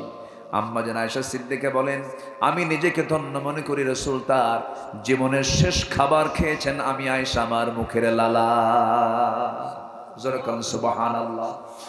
আমি আয়েশা নিজেকে ধন্য মনে করি, আমার নবীজি তার জীবনের শেষ বাক্যালাপ করেছেন আমার সাথে, শেষ কথোপকথন হয়েছে আমার সাথে, আমার সঙ্গে রাসূল সর্বশেষ কথা বলেছেন। আমার নবীজি করলেন কি? আমার নবীজি ইন্তেকালের পূর্বে বলছেন, আয়েশা আমার কলিজার টুকরা ফাতিমা কোথায়? লম্বা হাদিস এটা। ফাতিমা কোথায়? ফাতিমার নাম নেওয়ার সঙ্গে সঙ্গে তিনি দরজার কাছে হাজির হয়ে গেছেন। আমার নবীজির চোখে চোখ পড়ে গেল। ফাতিমা রাদিয়াল্লাহু আনহা কাঁদতে কাঁদতে বেকরার হয়ে যাচ্ছেন। রাসূল বলছেন, ফাতিমা কান্দিস কেন? আমার কাছে আয় রে। কাছে নিলেন, কানের মধ্যে মুখ ঢুকায় বলছেন, ফাতিমা কেঁদো না, দুনিয়াতে আমি তোমাকে কাছে কাছে, আমি তোমাকে ছায়ায় ছায়ায় রেখেছি, আমার মৃত্যুর পরও তুমি আমার কবরও কাছাকাছি থেকে যাওয়া। শান্ত মনে তাকে বিদায় দিয়ে দিলেন। এবার নবীজি বলছেন, আয়েশা রে আমি দুনিয়া থেকে বিদায় নেব যখন তখন আমি তোমাকে লাস্ট একটা মেসেজ দিয়ে যাচ্ছি, আমার উম্মতকে জানায় দিবা আমি উম্মতকে দারুণ ভালোবাসি, সে উম্মতকে জানায় দিবা আমার উম্মতরা যেন অন্তত কখনো 5 ওয়াক্ত নামাজ না ছেড়ে দেয়। যেরকম সুবহানাল্লাহ। এই জাতির সবচেয়ে বড় অপরাধ কোনটা করে বলেন? এই জাতি, আমার দেশের মানুষ সবচেয়ে কোন অপরাধ বেশি করে বলেন? নামাজ নাই। দোয়া কবুল হবে কেমনে? চাইলে অবশ্যই দেবেন আল্লাহ, কিন্তু আপনি নামাজই পড়েন না। শুধু দিনাজপুর নয়, শুধু রংপুর নয়, শুধু নীলফামারী ঠাকুরগাঁ নয়, পঞ্চগড় নয়, গোটা দেশের একই চিত্র। শুক্রবারে 15%, জুমার নামাজে 15%, আর 5 ওয়াক্ত নামাজে মাত্র 5% নামাজি মসজিদে যায়। শুক্রবারে মুসল্লি পাওয়া যায়, অ্যাভেলেবল মুসল্লি হয়তো শুক্রবারে মিলে যায় জুমার দিন, কিন্তু সেদিন দিনটা শুরু হয় ফজর দিয়া। ফজরের মুসল্লি বেশি না জুমার মুসল্লি বেশি? বলেন বলেন বলেন। আমার দেশে কোন ওয়াক্তে সবচেয়ে কম মুসল্লি মসজিদে পাওয়া যায়? কোন ওয়াক্তে? মানুষ বাড়িতে থাকে কোন ওয়াক্তে বেশি? ফজরে। কোথায় যায়? মেরাজে যায়। মেরাজে যায়, ঘুমায় থাকে। আসসালাতু খায়রুম মিনান নাওম, হাইয়া আলাস সালাহ, হাইয়া আলাল ফালাহ।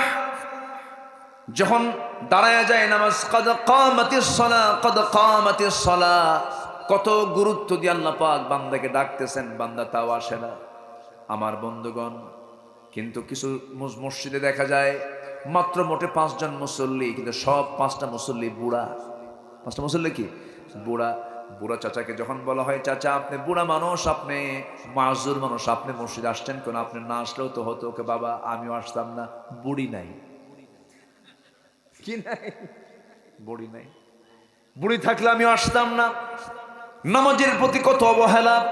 ফজর নামাজের চিত্র দেখলে টের পাওয়া যায় কত অবহেলা আমার দেশের মুসল্লিদের ভিতরে। নামাজ নাই, মুসলমান নামাজ পড়ে না, মসজিদটা কান্দে।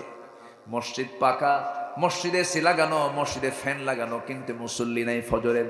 আসল মুসল্লি জুমার মুসল্লি না ফজরের মুসল্লি? বলেন বলেন, কিসের মুসল্লি? ফজর। এই ফজরকে নষ্ট করার জন্য শয়তান নানা ওয়াসওয়াসা দিতে থাকে। ফজরের একটু আগ দিয়ে শয়তান চলে আসে সব বান্দার কাছে, শিওরে এসে বসে পড়ে। বসে সুন্দর করে ওয়াজও করে শয়তান। পাশে বসে চুলের মধ্যে নখ ঢুকায় বলে, আলাইকা লাইলুন তাবিল, আলাইকা লাইলুন তাবিল, তোমার রাত বড় লম্বা, ঘুম পার। হাদিস কিন্তু এটা। ঘুমায় থাক, ঘুমায় থাক, আলাইকা লাইলুন তাবিল। বারবার তাকে এই কথা বলে বলে তাকে ঘুমানোর চেষ্টা করা হয়। রাসূল বলছেন, ওই সময় শয়তান 3টা গিট মেরে চলে যায়, 3টা গিট দিয়ে চলে যায়। ওই 3টা গিট যদি কেউ ছোটাতে চাও, নাম্বার 1 হলো ঘুম থেকে বিছনা থেকে পিঠটা সরায় নাও, 1 নাম্বার গিট চলে যাবে। ওযু মানাবে, 2 নাম্বার গিট চলে যাবে। পায়ে হেঁটে মসজিদ পর্যন্ত চলে যাওয়ার পর নামাজ যখন শেষ করবে, 3 নাম্বার গিটটা ছুটে চলে যাবে। শয়তান 24 ঘন্টা তোমার কাছে আসার সাহস পাবে না। যেরকম সুবহানাল্লাহ। এই 3 গিট কি সবাই ছুটাতে রাজি আছেন নাকি? ফজর পড়বেন কারা কারা? জোরে বলি ইয়া আল্লাহ, ইয়া আল্লাহ। আমাদেরকে ফজর, জোহর, আসর, মাগরিব এশা 5 ওয়াক্ত সালাত আদায় করার তৌফিক তুমি আল্লাহ দিয়া দাও। জোরে বলি আমিন, আরো জোরে আমিন। হাত নামান। নামাজ 5% যে পড়ে, এই চিত্র আমাদের দেখা লাগতো না যদি নামাজ এই দেশে কায়েম হতো। আমার দেশে নামাজ কায়েম না সুদ কায়েম? বলেন। আমার দেশে যাকাত কায়েম না সুদ কায়েম? আমার দেশে মদের লাইসেন্স আছে না নাই? আচ্ছা, যে মদ খায় আপনি তাকে মানা করতে পারবেন না, সে বলবে আমি লাইসেন্সধারী মদখোর। কি কথা বলেন? লাইসেন্সধারী মদখোর কিন্তু লাইসেন্স নেয়, মদ খাওয়ার লাইসেন্স নেয়, সে লাইসেন্স সরকার দেয়। এরপরে কয় আমরা ইসলামী মূল্যবোধে বিশ্বাসী সরকার। আছে না, আছে না, আছে না? মদের লাইসেন্স দিয়ে ইসলামী মূল্যবোধে বিশ্বাসী বলো। আমার দেশে মদের লাইসেন্স দিয়েছে, জেনার লাইসেন্স দিয়েছে। একটা মহিলা জেনা করবে কার্ড নিয়ে ঘরে, আপনি তাকে ধরবেন, পুলিশের 14 গোষ্ঠী ধরতে পারবে না, এদেশের প্রচলিত আইন। ও বলবে I M A sex worker, এই যে তার লাইসেন্স দেখ, তোর বাবা আমাকে ধরতে পারবে না। কোথায় যাবেন আপনি? অতএব আমরা এই জাতীয় লাইসেন্স আর দেখতে চাই না, আমরা এই জাতীয় আইন আর দেখতে চাই না। আমরা দেখতে চাই যাকাতের আইন পাশ হয়েছে, নামাজের আইন পাশ হয়েছে। কারা কারা চান দু হাত উঁচু করে দেখান মুসলমান।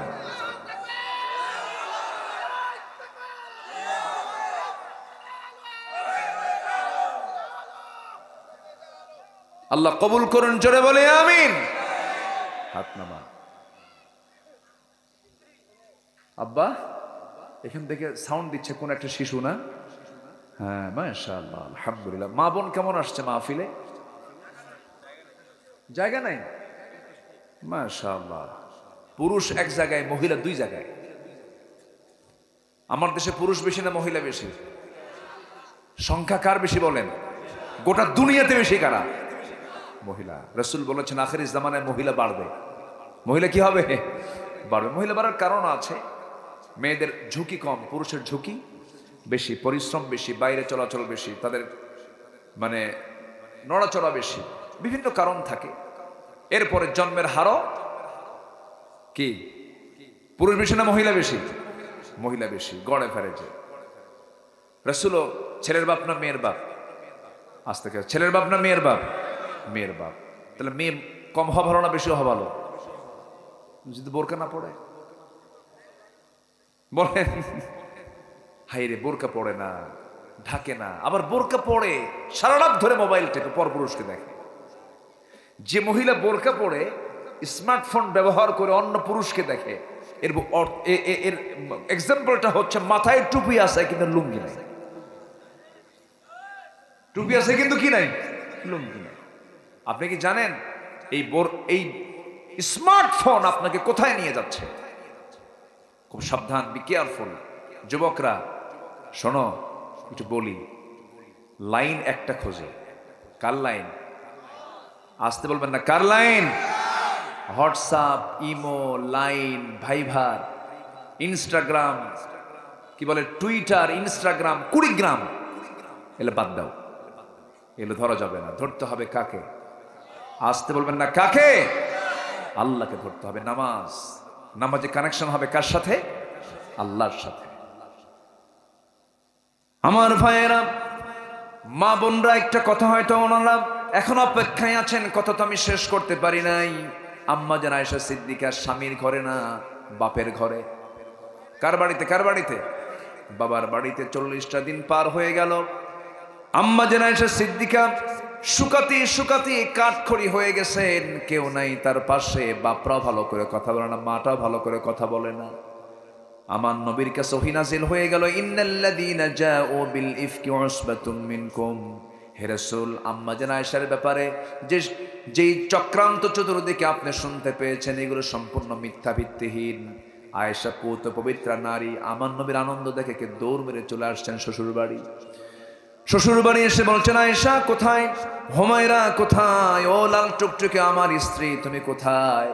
জবাব দিচ্ছেন না তিনি। এক ঘর থেকে আরেক ঘরে যান, আরেক ঘর থেকে আরেক ঘরে যান, দেখা করছেন না। এবার বলছেন, আয়েশা তুমি কি জানো আল্লাহ তোমার শানে আয়াত নাজিল করেছেন, আল্লাহ পাক তোমার শানে সার্টিফিকেট দিয়েছেন। চলো এখন আমার বাড়িতে তোমার যেতে হবে। এখন আম্মা জান আয়েশা বলছেন, আমি কারো প্রশংসা করি না, আমি ইব্রাহিমের আল্লাহর প্রশংসা করি। চলে গেছে কোন নবীর কাছে? বলেন কোন নবীর কাছে গেছে? আমি ইব্রাহিমের আল্লাহর প্রশংসা করি। রাসূল বলছেন, আয়েশা তুমি যে রাগ করছো টের পারছি কথায়, তুমি ইব্রাহিম পর্যন্ত চলে গেছো। সুবহানাল্লাহ বলেন। আল্লাহু আকবার। তাদের রাগটাও ছিল কত বিজ্ঞচিত রাগ। আর আমার আপনার বাড়ির যে অবস্থা, আমাদের বউর আল্লাহ পাক আল্লাহ তুমি ভালো করে দাও। জোরে বলি আমিন, আরো জোরে আমিন, আরো জোরে আমিন। আমরা কেউ ভালো নাই তো, কারণ সামাজিক অবস্থা তো ভালো না। সামাজিক অবস্থা ভালো হলে আমরা সবাই ভালো হয়ে যেতাম, ঠিক কিনা বলেন? আক্রান্ত, আমরা সবাই আক্রান্ত। আল্লাহ তুমি এলাকার মা বোনদেরকে আম্মা জান আয়েশার মতো বানায় দাও। জোরে বলি আমিন। সকল প্রকার ডিভাইস থেকে, স্মার্টফোনের মিসইউজ থেকে, এই স্মার্টফোন যে কি হচ্ছে ভাই, কার বউ কে নিয়ে শুয়ে থাকে, এটা এই মোবাইল এটা মাধ্যম হয়ে কাজ করে। চরম ভয়ঙ্কর অবস্থা। যে ফোনকে চালাবে সে ফোন ব্যবহার করতে পারে, ফোন যাকে চালাবে তার ফোন ব্যবহার করা জায়েজ নাই। খুব সাবধান। পর্নোগ্রাফিতে আসক্ত হওয়া যাবে না যুবকরা। ফ্রন্টাল সেলগুলো সব নষ্ট হয়ে যাবে, ধ্বংস হয়ে যাবে। তুমি বিবাহ পূর্ব কোনো রিলেশনে জড়াবা না। বিয়ের প্রয়োজন হবে, বুক উঁচু করে বিয়ের প্রস্তাব দিয়ে দিবা, আব্বাড়িতে বলে ফেলবা আব্বা বিয়ে করাও। এত আস্তে কখন, জোরে কও না, বাপেরা শুনু। বুড়ো চাচাও কয় ঠিক। বিয়ে শুধু করতে হবে তো, চরিত্র ঠিক রাখার দরকার আছে না নাই? আচ্ছা, আমি এই কথা প্রায় বলি, বিয়ে দেরিতে ভালো না সময়ে ভালো? আমার রাসূল বিয়ে করেছেন 40 না 25-এ। আমার নবীর নবুয়ত কত বছরে বলেন? নবুয়ত কত? 40। আর বিয়ে কত? 25। যুবকরা মনে রাখবে এগুলো, এটা সংখ্যা গুণে রাখবা, 25 পার হতে দিবে না। বাড়িতে বলবা, জিকির তুলবা, বিয়ে করাও, বিয়ে করাও। এই ঠিক আছে কিনা? যে যুবক বিয়ে করার আগ্রহ নাই, ও তো বাইপাস মারে, দুষ্ট তো। যুবকরা খুব খুশি, হুজুর মনের মতো কথা কইছেন হুজুর, আব্বা বোঝে না। আছে কিছু বাপ মা আছে তো এগুলোর গুরুত্ব দেয় না, এরকম আছে না নাই? আছে না নাই? আছে না নাই? আচ্ছা, বুঝতে হবে। আল্লাহ বোঝার তৌফিক দান করুন। জোরে বলি আমিন। নবীজি তার মেয়ে ফাতিমাকে বিয়ে দিয়েছেন। কি বলেন? অর্থ সম্পত্তি, টাকা পয়সা দেখে না, যোগ্যতা দেখে। বোঝে না মানুষ। আল্লাহ তুমি সমাজের ভারসাম্য ঠিক রাখার জন্য বিয়েটাকে আমরা যেন ইজি করতে পারি, এই তৌফিক আল্লাহ পাক আমাদেরকে দান করো। জোরে বলি আল্লাহুম্মা আমিন। আমাদের সমাজে বিয়ে সহজ না জেনা সহজ? বলেন বলেন বলেন। জেনাকে কঠিন করার জন্য বিয়েকে সহজ করতে হবে। আল্লাহ বোঝার তৌফিক দান করুন। যৌতুক ছাড়া নাকি? যৌতুক আছে এলাকায়? যৌতুক আছে? ঠিক আছে, বিসমিল্লাহ কয়ে খাবেন। কি বলবো আর। শোনেন, আমার খুব কাছের একজন ভাই বিয়ে করছে বহুদিন আগের কথা, 20 বছর আগে সে বিয়ে করে। ওই সময় সে 1,03,000 টাকা যৌতুক নেয়। তো সে আমাকে একদিন বলতেছে, ভাই হারামের কোনো আরাম নাই। কেন? কই 3 লাখ টাকা দিয়ে আমি আলু কিনছিলাম, ওই আলু কিনা কোল্ড স্টোরেজে ওই যে রেখে আসছে, আর নেওয়ার সুযোগ হয়নি, নিতে গেলে তাও লস। কি কথা কি বলছে? হারাম, ওর কোনো আরাম নাই। আমরা হারামের দিকে যাব না। জোরে বলি ইনশাআল্লাহ।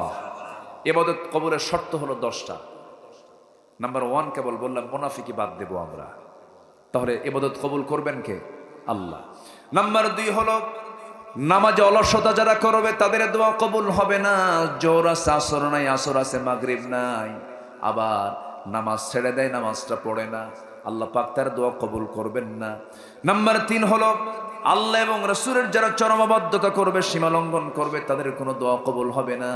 وَمَن يَعْصِ اللَّهَ وَرَسُولَهُ وَيَتَعَدَّ حُدُودَهُ يُدْخِلْهُ نَارًا خَالِدًا فِيهَا وَلَهُ عَذَابٌ مُهِينٌ। জোরে বলুন আল্লাহু আকবার। নাম্বার 4 হলো, আল্লাহর সঙ্গে যারা শিরিক করবে তাদের কোনো ইবাদত কবুল হবে না। আল্লাহ রাব্বুল আলামিন বলেন, وَمَن يُشْرِكْ بِاللَّهِ فَقَدْ حَرَّمَ اللَّهُ عَلَيْهِ الْجَنَّةَ। নাম্বার 5 হলো, সামনে পেছনে যারা পরনিন্দা করে বেড়ায় গীবত শিকায়েত যারা করে বেড়ায় তাদের কোনো দোয়া কবুল হবে না। ওয়াইলুল লিকুল্লি হুমাযাতিল লুমাযাতিনিল্লাযী জামাআ মালান ওয়া আদ্দাদাহ। নাম্বার 6 হলো আল্লাহকে যারা ভুলে থাকে, মন্দ কাজে যারা আল্লাহকে যারা ভুলে থাকে এবং মন্দ কাজের যারা আদেশ দেয় তাদের কোনো দোয়া কবুল হবে না। নাম্বার 7 হলো শয়তানের যারা পদাঙ্ক অনুসরণ করবে তাদের কোনো ইবাদত কবুল হবে না। একই ব্যক্তি ওয়াজ কমিটির সভাপতি, আরেকটা একই ব্যক্তি আবার যাত্রা কমিটির সভাপতি, আছে না? একই ব্যক্তি আছে না, এরকম আছে না? আছে। ডাবল স্ট্যান্ডার্ড নীতি যারা অবলম্বন করবে তাদের কোনো দোয়া আল্লাহর দরবারে মঞ্জুর হবে না। নাম্বার 8 হলো লোক দেখানো যে ইবাদত করবে তার কোনো দোয়া কবুল হবে না। লোক দেখানো ইবাদত, দান করছে 2 লাখ টাকা, 2 লাখ টাকা দান করার পরে বলে হুজুর এমন স্লোগান মারবেন যেন এলাকা জেনে যায়, আছে না? হজ করে আসছে, হাজিনা বললে পরে মন খারাপ, আছে কিনা বলেন? আছে কিনা? আছে কিনা? আছে কিনা? ওয়াতিমুল হাজ্জা ওয়াল উমরাতা লিল্লাহ, হজ করো উমরা করো আল্লাহর জন্য। কিন্তু কিছু কিছু লোক আছে হজ করে উমরা করে মানুষকে দেখানোর জন্য, আছে না? আছে। আল্লাহ পাক বলছেন যারা লোক দেখানো ইবাদত করবে তাদের কোনো দোয়া আমি আল্লাহ রাব্বুল আলামিন কবুল করব না। নাম্বার 9 হলো কুফরি যারা করবে, কুফরি যারা করবে তাদের মধ্যে জিকির থাকবে না, আর যাদের মধ্যে জিকির থাকবে তাদের মধ্যে কুফরি থাকবে না। ইন্নাল্লাযীনা কাফারু লান তুগনিয়া আনহুম আমওয়ালুহুম ওয়ালা আওলাদুহুম মিনাল্লাহি শাইআ ওয়া উলাইকা হুম ওয়াকুদুন নার। জোরে বলুন আল্লাহু আকবার। যারা কুফরি করবে তাদের কোনো সম্পদ কোনো কাজে আসবে না, তারা জাহান্নামের বাসিন্দা হয়ে যাবে। কুফরি করা যাবে না, আল্লাহর আইন ছাড়া অন্য কোনো আইনকে বিশ্বাস করা যাবে না। আইন মানব কার? এক জায়গায় না, সব জায়গায়। নামাজের সমাজে 2 জায়গায় আইন মানব কার? আমরা আল্লাহর আইনকে মানব। সর্বশেষ 10 নম্বর হলো যারা আল্লাহর সঙ্গে যারা অঙ্গীকারকে যারা ভঙ্গ করবে। রূহের জগতে বলে এসেছিলাম আমার রবকে বলেন, আলাস্তু বিরাব্বিকুম, আমি কি তোমার রব নই? সেদিন বলেছে হ্যাঁ তুমি আমার রব। এটা একটা অঙ্গীকার।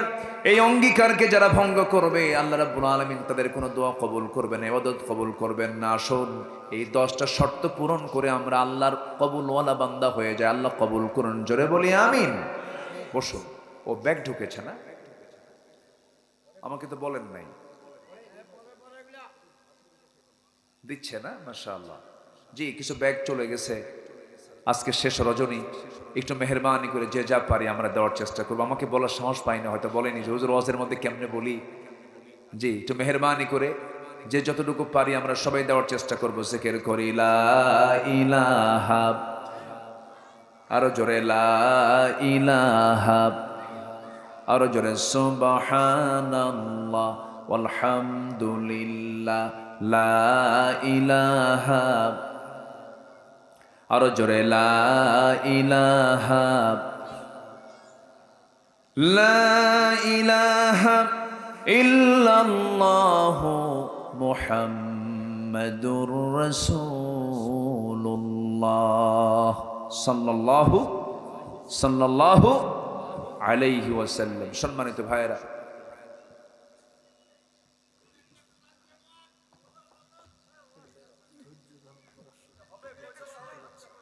আলোচনা শেষ করে দেব? আলোচনা চালাবো? কতক্ষণ? সারা রাত? সবাই থাকবেন? আচ্ছা থাকেন, আমি যাই। মাশাআল্লাহ, ওরে সময়ও দিয়ে দেয় দেখি। মাশাআল্লাহ, বলি আলহামদুলিল্লাহ, জোরে বলি আলহামদুলিল্লাহ। যে কুফরি করে সে জিকির করতে পারে না, আর যে জিকির করে সে কুফরি করতে পারে না। আমার আপনার দায়িত্ব কি কুফরি করো না জিকির করা? কার জিকির করা? এক সময় না, সব সময়। মুখে উচ্চারণে জিকির আছে, আবার কাজে জিকির আছে। কাজের জিকির আছে না নাই? আপনি দোকানদারি করছেন, মাপবেন, সেই মাপের মধ্যে জিকির নাই। কম কম দিলে পরে যেটা দেওয়া দরকার তা নিতে কম দিলে, এটা হচ্ছে কি? এটা কি জিকির? এটা কি জিকির? এটা শয়তানের কাজ। কার কাজ? আর আমি কম দেব না, কম দিলে গুনাহ হবে, সমান দিতে হবে। এটা কার জিকির? আল্লাহর জিকির। আচ্ছা, এটা একটা জিকির। আবার জিকির কাকে বলে? আজান দিল, চলে যাচ্ছে মসজিদে, এটা কার জিকির? আল্লাহর জিকির। তাহলে নামাজও জিকির। আচ্ছা, এরপরে সবচেয়ে বড় জিকির হলো যখন সুযোগ পাবো আমরা কোরআনটা পড়বো, এটার নাম হচ্ছে, এটার এই কিতাবের আরেকটা নামই হচ্ছে ইন হুয়া ইল্লা যিকির। ইন হুয়া ইল্লা যিকির, এটা একটা জিকির। এটাকে আমরা পড়বো, কোরআন শুনবো, বেশি বেশি গান শুনবো।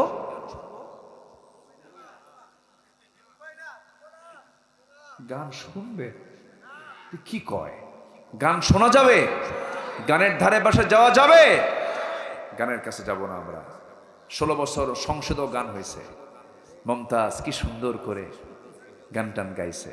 এখন গান গা ফাইটটা যায়, যা যা করছিস করছিস নাকি?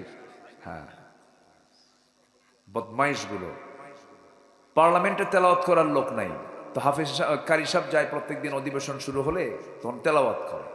তো একদিন কারি সাহেব মিস করছে, যায় না সংসদে, এখন তেলাওয়াত করার লোক নাই, কে তেলাওয়াত করে? অধিবেশন শুরু করা যাচ্ছে না। স্পিকার মহোদয় একজনকে বললে, এমপি সাহেব আপনি একটু তেলাওয়াত করেন। কেল হে আল্লাহ হে, বুঝলেন? শয়তান কয় যে তোর চাইতে আমার তেলাওয়াত ভালো আছে। এগুলো নেতা, এগুলো নেতৃত্ব মানা যাবে? মানা যাবে? বলে যে আগামীকাল ঈদুল আজহার জানাজা নামাজ, ঈদুল আজহার জানাজা নামাজ, আর এরা আলেমদের বিরুদ্ধে ষড়যন্ত্র করে। জুতা পেটা করা দরকার বদমাইশদের। পেটে বোম মারলে একটা আয়াত বের হবে না। আলেমদের বিরুদ্ধে কথা বলো, জিব্বা টেনে ছেড়ে দরকার এদের। সম্মানিত ভাইয়েরা, আমরা জিকির করব কার? আল্লাহ। সাইয়েদনা ওমর ফারুকের নাম শুনেছেন তো সবাই? উনি সারা জীবন দোয়া করতেন, আল্লাহ আমাকে মদিনা শহরে মৃত্যু দিবা, আর আমাকে শহীদ মর্যাদা দিবা, শহীদ মৌত দিবা। আল্লাহর কাছে প্রায় দোয়া করতেন। কিন্তু উনি খলিফাতুল মুসলিমিন হওয়ার পরে আর মদিনায় যুদ্ধ হবে না, যুদ্ধ হওয়ার কোনো পরিবেশই নাই মদিনায়, কারণ তিহামা অঞ্চল পর্যন্ত ইসলাম বিজয় হয়ে গেছে। কিন্তু ওনার এই দোয়া প্রায় প্রায় শুনতেন সবাই, আর ভাবতেন যেটা কেমন করে সম্ভব। আল্লাহ পাক ওই মদিনা শহরেই তার শহীদের মর্যাদা দান করেছেন। দোয়া করলে কবুল করেন কে? আল্লাহ তাআলা। কেমন করে দেখেন, ফজরের নামাজ তিনি মসজিদে গেছেন পড়াতে, ফজর নামাজ মসজিদে হাজির হয়েছেন। জিকির কাকে বলে তার একটা ব্যাখ্যা দেবার জন্য একটু ঘটনার অবতারণা করলাম। তিনি করলেন কি, নামাজ পড়ানো শুরু করলেন। প্রথম রাকাত পড়েছেন, দ্বিতীয় রাকাতে নামাজ পড়তে নিয়ে রুকুতে চলে গেছেন। এমন সময় একজন জালিম এসে তার পেটের মধ্যে চাকু ঢুকায় দিয়েছে। চাকু যখন ঢুকায় দিয়েছে, বিষাক্ত চাকু ঢুকানোর সঙ্গে সঙ্গে তিনি সতর্ক হয়ে গেলেন, দাঁড়ায় গেলেন। ধরে ফেলার সঙ্গে সঙ্গেই আবার তাকে ধরাশয়ী করে তার পেটের নিচের দিকে, তল পেটের দিকে দুটো স্টেপ যখন চাকু মারা হলো, বিষাক্ত চাকু, বিস্তৃত চাকু যখন মারা হয়েছে, তিনি আর নিজেকে নিয়ন্ত্রণ করতে পারলেন না। বড়ির কিছু অংশ বের হয়ে আসছে। তৎক্ষণাৎ তিনি দ্বিতীয় রাকাতে রুকুতে যাওয়ার আগেই একদম গোটা বডি তার ছেড়ে গেল। তিনি জমিনে লুটিয়ে পড়লেন, রক্তাক্ত হয়ে গেলেন। চতুর্দিকে তাকে ঘেরাও করে ফেললো। ওই আসামিকে, ওই জালিমকেও ধরে ফেলা হলো।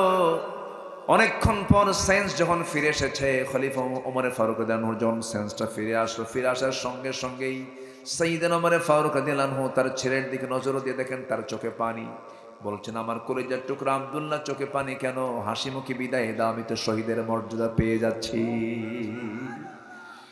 আমি নিশ্চিত আমি শহীদ হয়ে যাব, কারণ আমাকে যে আঘাত করেছে সেই লোকটা কোনো মুসলিম নয়, সে হলো অগ্নিপূজক আবু লুলু মাজুসি। সে আমাকে আঘাত করেছে, আমি নিশ্চিত আমি শহীদের দরজা পেয়ে যাচ্ছি। ওরে আব্দুল্লাহ, চিন্তা করো না, আমার জন্য একটু পানি আনো তো। তিনি এক গ্লাস পানি আনলেন। সেই পানিটা তার সামনে যখন রাখা হলো, তিনি বলছেন, আব্দুল্লাহ তুমি কিসের পানি আনছো পান করার জন্য? না, আমার তো কোনো তৃষ্ণা নাই, আমি চেয়েছি তোমার কাছে ওযুর পানি, ফজর নামাজ তো হয় নাই। সুবহানাল্লাহ। এটার নাম জিকির। এটার নাম কি বলেন? জিকির। ওযু বানালেন, নামাজে দাঁড়ালেন, কিন্তু দাঁড়িয়ে পারলেন না, বসেও পড়তে পারলেন না। গামছা দিয়া ভুঁড়ি, পেটের ভুঁড়িটা বেঁধে ফেলেছেন। কষ্ট করে নামাজটা পড়লেন, কোনো মতো ফরজটা পড়ে নিলেন। এরপরে বলছেন, আব্দুল্লাহ কান্দো কেন? আমাকে বিদায় দিবা হাসি মনে? আব্বা আপনার জন্য ডাক্তার আনছি। ডাক্তার সামনে বসা। ওমর ফারুক বলছেন, হাকিম তুমি কি চিকিৎসা দিবা বলো? এক গ্লাস দুধ নিয়ে এসেছে, আপনি দুধটা পান করুন আমিরুল মুমিনিন। বিসমিল্লাহ বলে দুধ পান করতে নিলেন। দুধ পান করলেন, এক গ্লাস দুধ পান করা শেষ। পেটের মধ্যে দুধটা থাকলো না, নারী ফুটো হয়ে গেছে, পেট দিয়ে সব বের হয়ে গেল। সঙ্গে সঙ্গে ডাক্তার জিহ্বায় কামড় মেরে বলছেন, আমরা আমিরুল মুমিনিনকে আর রাখতে পারবো না, উনি আমাদের মাঝ থেকে বিদায় নিয়ে নেবেন, চলে যাবেন, যে কোনো মুহূর্তে তার ইন্তেকাল হয়ে যাবে। এবার ওমর ফারুক বলছেন, ডাক্তার তুমি আমাকে বাঁচাবা কেমনে, কারণ আমি আমার নাকের মধ্যে জান্নাতের ঘ্রাণ পেতেছি। যেরকম সুবহানাল্লাহ। ওমর ফারুক রাদিয়াল্লাহু তাআলা আনহু এবার বলছেন, আব্দুল্লাহ যে কোনো মুহূর্তে দুনিয়া থেকে বিদায় নিয়ে নেব, আমার কবরটা কোথায় হবে বলো তো। পরামর্শ করছিলেন, এমন সময় ডাক্তার চলে যাচ্ছে ঘর থেকে। ডাক্তারের পাজামার দিকে তাকায় দেখেন পাজামাটা গিরার নিচে পড়ে আছে। ওমর ফারুক বলছেন, ডাক্তার এদিকে আসো, পাজামাটা ঠিক করে পড়ো, কারণ কিয়ামতের দিন আল্লাহ রাব্বুল আলামিন ওই বান্দার দিকে নজর দিবেন না যে বান্দার পাজামার কাপড়টা গিরার নিচে চলে যায়। চিন্তা করে দেখুন, বুড়ি বের হওয়া মানুষ, মৃত্যুর পূর্বে তার অবস্থা, অথচ দাওয়াতের কাছ থেকে তিনি এক সেকেন্ড দূরে থাকেন না। এটার নাম জিকির। যেরকম সুবহানাল্লাহ। নামাজ একটা জিকির, আল্লাহর আইন কানুন মেনে নাও একটা জিকির। এবার ওমর ফারুক রাদিয়াল্লাহু আনহু বলছেন, আমার কলিজার টুকরা আব্দুল্লাহ, তোমার আব্বার কবর তুমি কোথায় দিবা বলো। আব্বা আপনি কি বলতে চান বলুন। আমার বন্ধু আবু বকর 2 বছর আগে নবীর পাশে ঘুমিয়ে পড়েছেন, আমার তো মন চাই নবীর পাশে ঘুমাই, কিন্তু জায়গা তো আমার না, জায়গা হলো কার? বলেন বলেন বলেন। ওই যে আম্মা জান আয়েশার আলোচনা শোনেন নাই কিছুক্ষণ আগে? আম্মা জান আয়েশা সিদ্দিকার ঘর, তিনি তো নিয়ত করে আছেন তিনি তার নবীর পাশে ঘুমাবেন। স্বামী স্ত্রী, ওনার তো অধিকার থাকতেই পারে, উনি তো চাইতেই পারেন আমার নবীর পাশে তিনি ঘুমাবেন। কিন্তু আম্মা জান আয়েশা সিদ্দিকার কাছে ছেলেকে ডাক দিয়ে বলছে, আব্দুল্লাহ চাও আমার শেষবারের মতো একটা প্রস্তাব দিয়ে আসো দেখি। তো আম্মা জান আয়েশা সিদ্দিকা রাজি হয় নাকি, আমি আমার নবীর পাশে ঘুমাবো। এই কথা বলে পাঠায় দিয়েছেন। সঙ্গে সঙ্গে আব্দুল্লাহর প্রস্তাব যখন আম্মা জান আয়েশার কানে যখন চলে গেছে, তিনি কাঁদতে কাঁদতে বেকরার হয়ে যাচ্ছেন। হারে, রক্তাক্ত শহীদের মর্যাদা পেয়ে যাওয়া সাহাবী ওমর ফারুক আমার কাছে প্রস্তাব দেয়, আমি তার প্রস্তাবকে কেমনে অমান্য করি। আমি আমার জায়গাটুকুন আমিরুল মুমিনিন ওমর ফারুকরে দান করে দিলাম। যেরকম সুবহানাল্লাহ। আমার বন্ধুগণ, সবাই দুনিয়া থেকে বিদায় নেব। সর্বশেষ আজকের যে সাবজেক্ট, এই সাবজেক্টের ইতি টানতে নিয়ে আমি আপনাকে যেটা বলতে চাচ্ছি সেটা হলো, ইবাদত কবুলের জন্য সর্বক্ষণ যে শর্তগুলো, সেটা হলো ইখলাস থাকতে হবে, ঈমানটা মজবুত রাখতে হবে, মুনাফিকে বাদ দিতে হবে, মিথ্যাচারিতা বাদ দিতে হবে। নাল খাসিরিন, গভীর রাত, নিঝুম রাত, ঝিমানো রাত্রিতে চাঁদের মতো হাজারো মুসলমান নরনারী নিয়ে তোমার কালাম থেকে কিছু কথা বলেছি। ইবাদত কবুলের যে শর্তগুলো, সেই শর্তগুলো সংক্ষিপ্ত সময়ে যতটুকু পেরেছি আলোচনা শেষ আনতে কাঙ্গাল ভিখারির মতো দুটো হাত পেতেছি। আল্লাহ, গুনার দিকে নজর দিও না, বান্দা মনে করে তামাম জীবনের সমস্ত গুনাহগুলোকে মেহেরবানি করে মাফ করে দাও।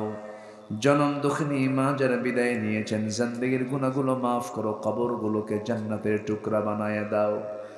আব্বা আম্মার জন্য কি দোয়া তাও শিখিয়ে দিয়েছ, দিল থেকে মন থেকে সবাই বলুন, রব্বিরহামহুমা কামা রব্বায়ানি সগীরা, রব্বিরহামহুমা কামা রব্বায়ানি সগীরা। আল্লাহ তাআলা বিশেষ করে এই মাহফিলের আয়োজন যারা করলেন, শোনার জন্য দূর দূরান্ত থেকে যারা আসলেন, বিনিময়ে কিয়ামতের কঠিন ময়দান যেদিন কেউ কাউকে চিনবে না, মা সন্তানকে পর্যন্ত স্বীকার করে বসবে, যেদিন মানুষ কাঁদতে কাঁদতে চোখের পানিগুলো ফুরে যাবে, চোখ থেকে রক্ত বের হওয়া শুরু হয়ে যাবে, সেই কঠিন মুসিবতের দিন এই মাহফিল সবার জন্য নাজাতের মাধ্যম বানায় দিও আল্লাহ। আল্লাহ তাআলা এই 14 বছরের এই মাহফিল অনেকেই শুরু করে দিয়ে আজকে কবরবাসী হয়েছেন, কবরগুলোকে জান্নাতের টুকরা বানায় দাও। যারা শুরু থেকে আজ পর্যন্ত যারা দায়িত্ব পালন করছেন, মেহেরবানি করে তাদের সকল এই দায়িত্ব পালনকে নাজাতের কারণ বানায় দিও। 3 দিন ব্যাপী তাফসীর মাহফিল সহজ কোনো বিষয় না, অনেক জটিল চিন্তা, অনেক পেরেশানি। মেহেরবানি করে তুমি তোমার কুদরতি হাতে তাদেরকে উত্তম পুরস্কারে পুরস্কৃত করো। আল্লাহ তাআলা অনেক মা বোন হাত তুলেছেন, পরিবারে অশান্তি শান্তি দিয়ে ভরপুর করে দাও। সন্তান অবাধ্য হলে পুনরাগত করে দাও, পরিবারের শান্তি দিয়ে দাও, পুঁজিতে ঘাটতি পুঁজিতে বরকত দিয়ে দাও। আয় আল্লাহ তাআলা, যে সমস্ত যুবকরা কর্মহীন অবস্থায় আছে তাদেরকে কর্মসংস্থানের ব্যবস্থা করে দাও। আয় আল্লাহ তাআলা, যুবকদের জন্য দোয়া করি, যুবকরা তো দেশটাকে গড়তে পারে, দেশটাকে ভাঙতে পারে। যুবকদের প্রত্যেক যুবকের সাথে তুমি কোরআনের সম্পর্ককে তুমি আল্লাহ মজবুত করে দাও। আয় আল্লাহ তাআলা, আমার বাম পাশে আমার অনুজ, আমার স্নেহধন্য আয় আল্লাহ তাআলা বখতিয়ার আলী শিহাবকে তুমি আল্লাহ দয়া করে কবুল আর মঞ্জুর করে নাও। মুরব্বী দোয়া চেয়েছেন, গতকাল অসুস্থ অবস্থায় হসপিটালে ছিলেন, আল্লাহ তুমি তাকে শাফায়ে কামেলা আজরা দান করো। তোমার বান্দাগুলো কার কি চাওয়া তুমি আল্লাহ ভালো করে জানো, যার যে সমস্যা তুমি আল্লাহ দয়া করে সমাধান করে দাও। ছেলে নাই ছেলে দাও, মেয়ে নাই মেয়ে দাও, নিঃসন্তানী মাকে সন্তান দিয়ে কোলটা ভরাইয়া দাও। আয় আল্লাহ তাআলা, দুনিয়া থেকে কোন দিন বিদায় নেব জানি না, তবে যেদিন মরে যাব রে, টান মেরে ঘর থেকে বের করে দেবে, জীবনের শেষ গোসলটা হয়ে যাবে রে। ও আল্লাহ, ঘর থেকে টেনে হেঁচড়ে বের করে দেবে, 24 ঘন্টা লাগবে না, মাথার চুলগুলো খসে খসে পড়বে। এই চুলে কত শ্যাম্পু দিলাম, কত সাবান দিলাম রে, তেল দিলাম, চুল 24 ঘন্টায় পতন হয়ে যাবে। এই চামড়ার দেহে কত সাবান লাগিয়েছি, কত তেল লাগিয়েছি, কত যত্ন করেছি, যখন মরে যাব 3 দিনের মাথায় চামড়াগুলো গলে গলে পোকার পেটের খাবার হয়ে যাবে। মাত্র 7টা দিন পেটের নারী ভরি সব চোখ মুখ কান নাক দিয়ে বের হওয়া শুরু হয়ে যাবে, কিম্ভূত কিমাকার চেহারা হয়ে যাবে। মাত্র 3 মাসের ব্যবধান, কবর খনন করে যদি দেখা হয় কয়েকটা হাড় ছাড়া কিচ্ছু খুঁজে পাওয়া যাবে না রে আল্লাহ। এই তো দুনিয়ার নিয়ম রে আল্লাহ, তোমার কাছে ফরিয়াদ করি, তোমার পছন্দের বান্দা না হওয়া পর্যন্ত আমাদের কাউকে মরণ দিও না। আল্লাহুম্মা হাসিবনি হিসাবান ইয়াসিরা, ইয়া মুকাল্লিবাল কুলুব সাব্বিত কলবি আলা দীনিক। আল্লাহুম্মা ইন্নী আউযু বিকা মিনাল হাম্মি ওয়াল হাযানি ওয়াল আজাজি ওয়াল কাসালি ওয়াল জুবনি ওয়াল বুখলি ওয়া দালা'আদ দাইনি ওয়া গালাবাতির রিজাল। اللهم لا تدع لنا ذنبا إلا غفرته ولا هما إلا فرجته ولا دينا إلا قضيته ولا مريضا إلا شفيته ولا مجاهدا في سبيلك إلا نصرته ولا حاجة من حوائج الدنيا والآخرة. আল্লাহ তাআলা 3 দিন ব্যাপী তাফসীর মাহফিলের সমাপনী রজনী, প্রথম দিন মাহফুজুর রহমান ভাই, মুফতি আনোয়ার শেখ সাদি সাহেব সহ যারা যারা আলোচনা করেছেন, সবার আলোচনার ভিতরে তুমি আল্লাহ বারাকা বাড়ায়া দাও। আয় আল্লাহ তাআলা, সবার আলোচনাগুলোকে নিজের জীবনে বাস্তবায়ন করার তৌফিক তুমি আল্লাহ দিয়ে দাও। মওতের সময় যখন চলে আসবে, জবানে জারি করে দিও কালো যে কালিমা তাইয়্যিবা লা ইলাহা ইল্লাল্লাহু মুহাম্মাদুর রাসূলুল্লাহ।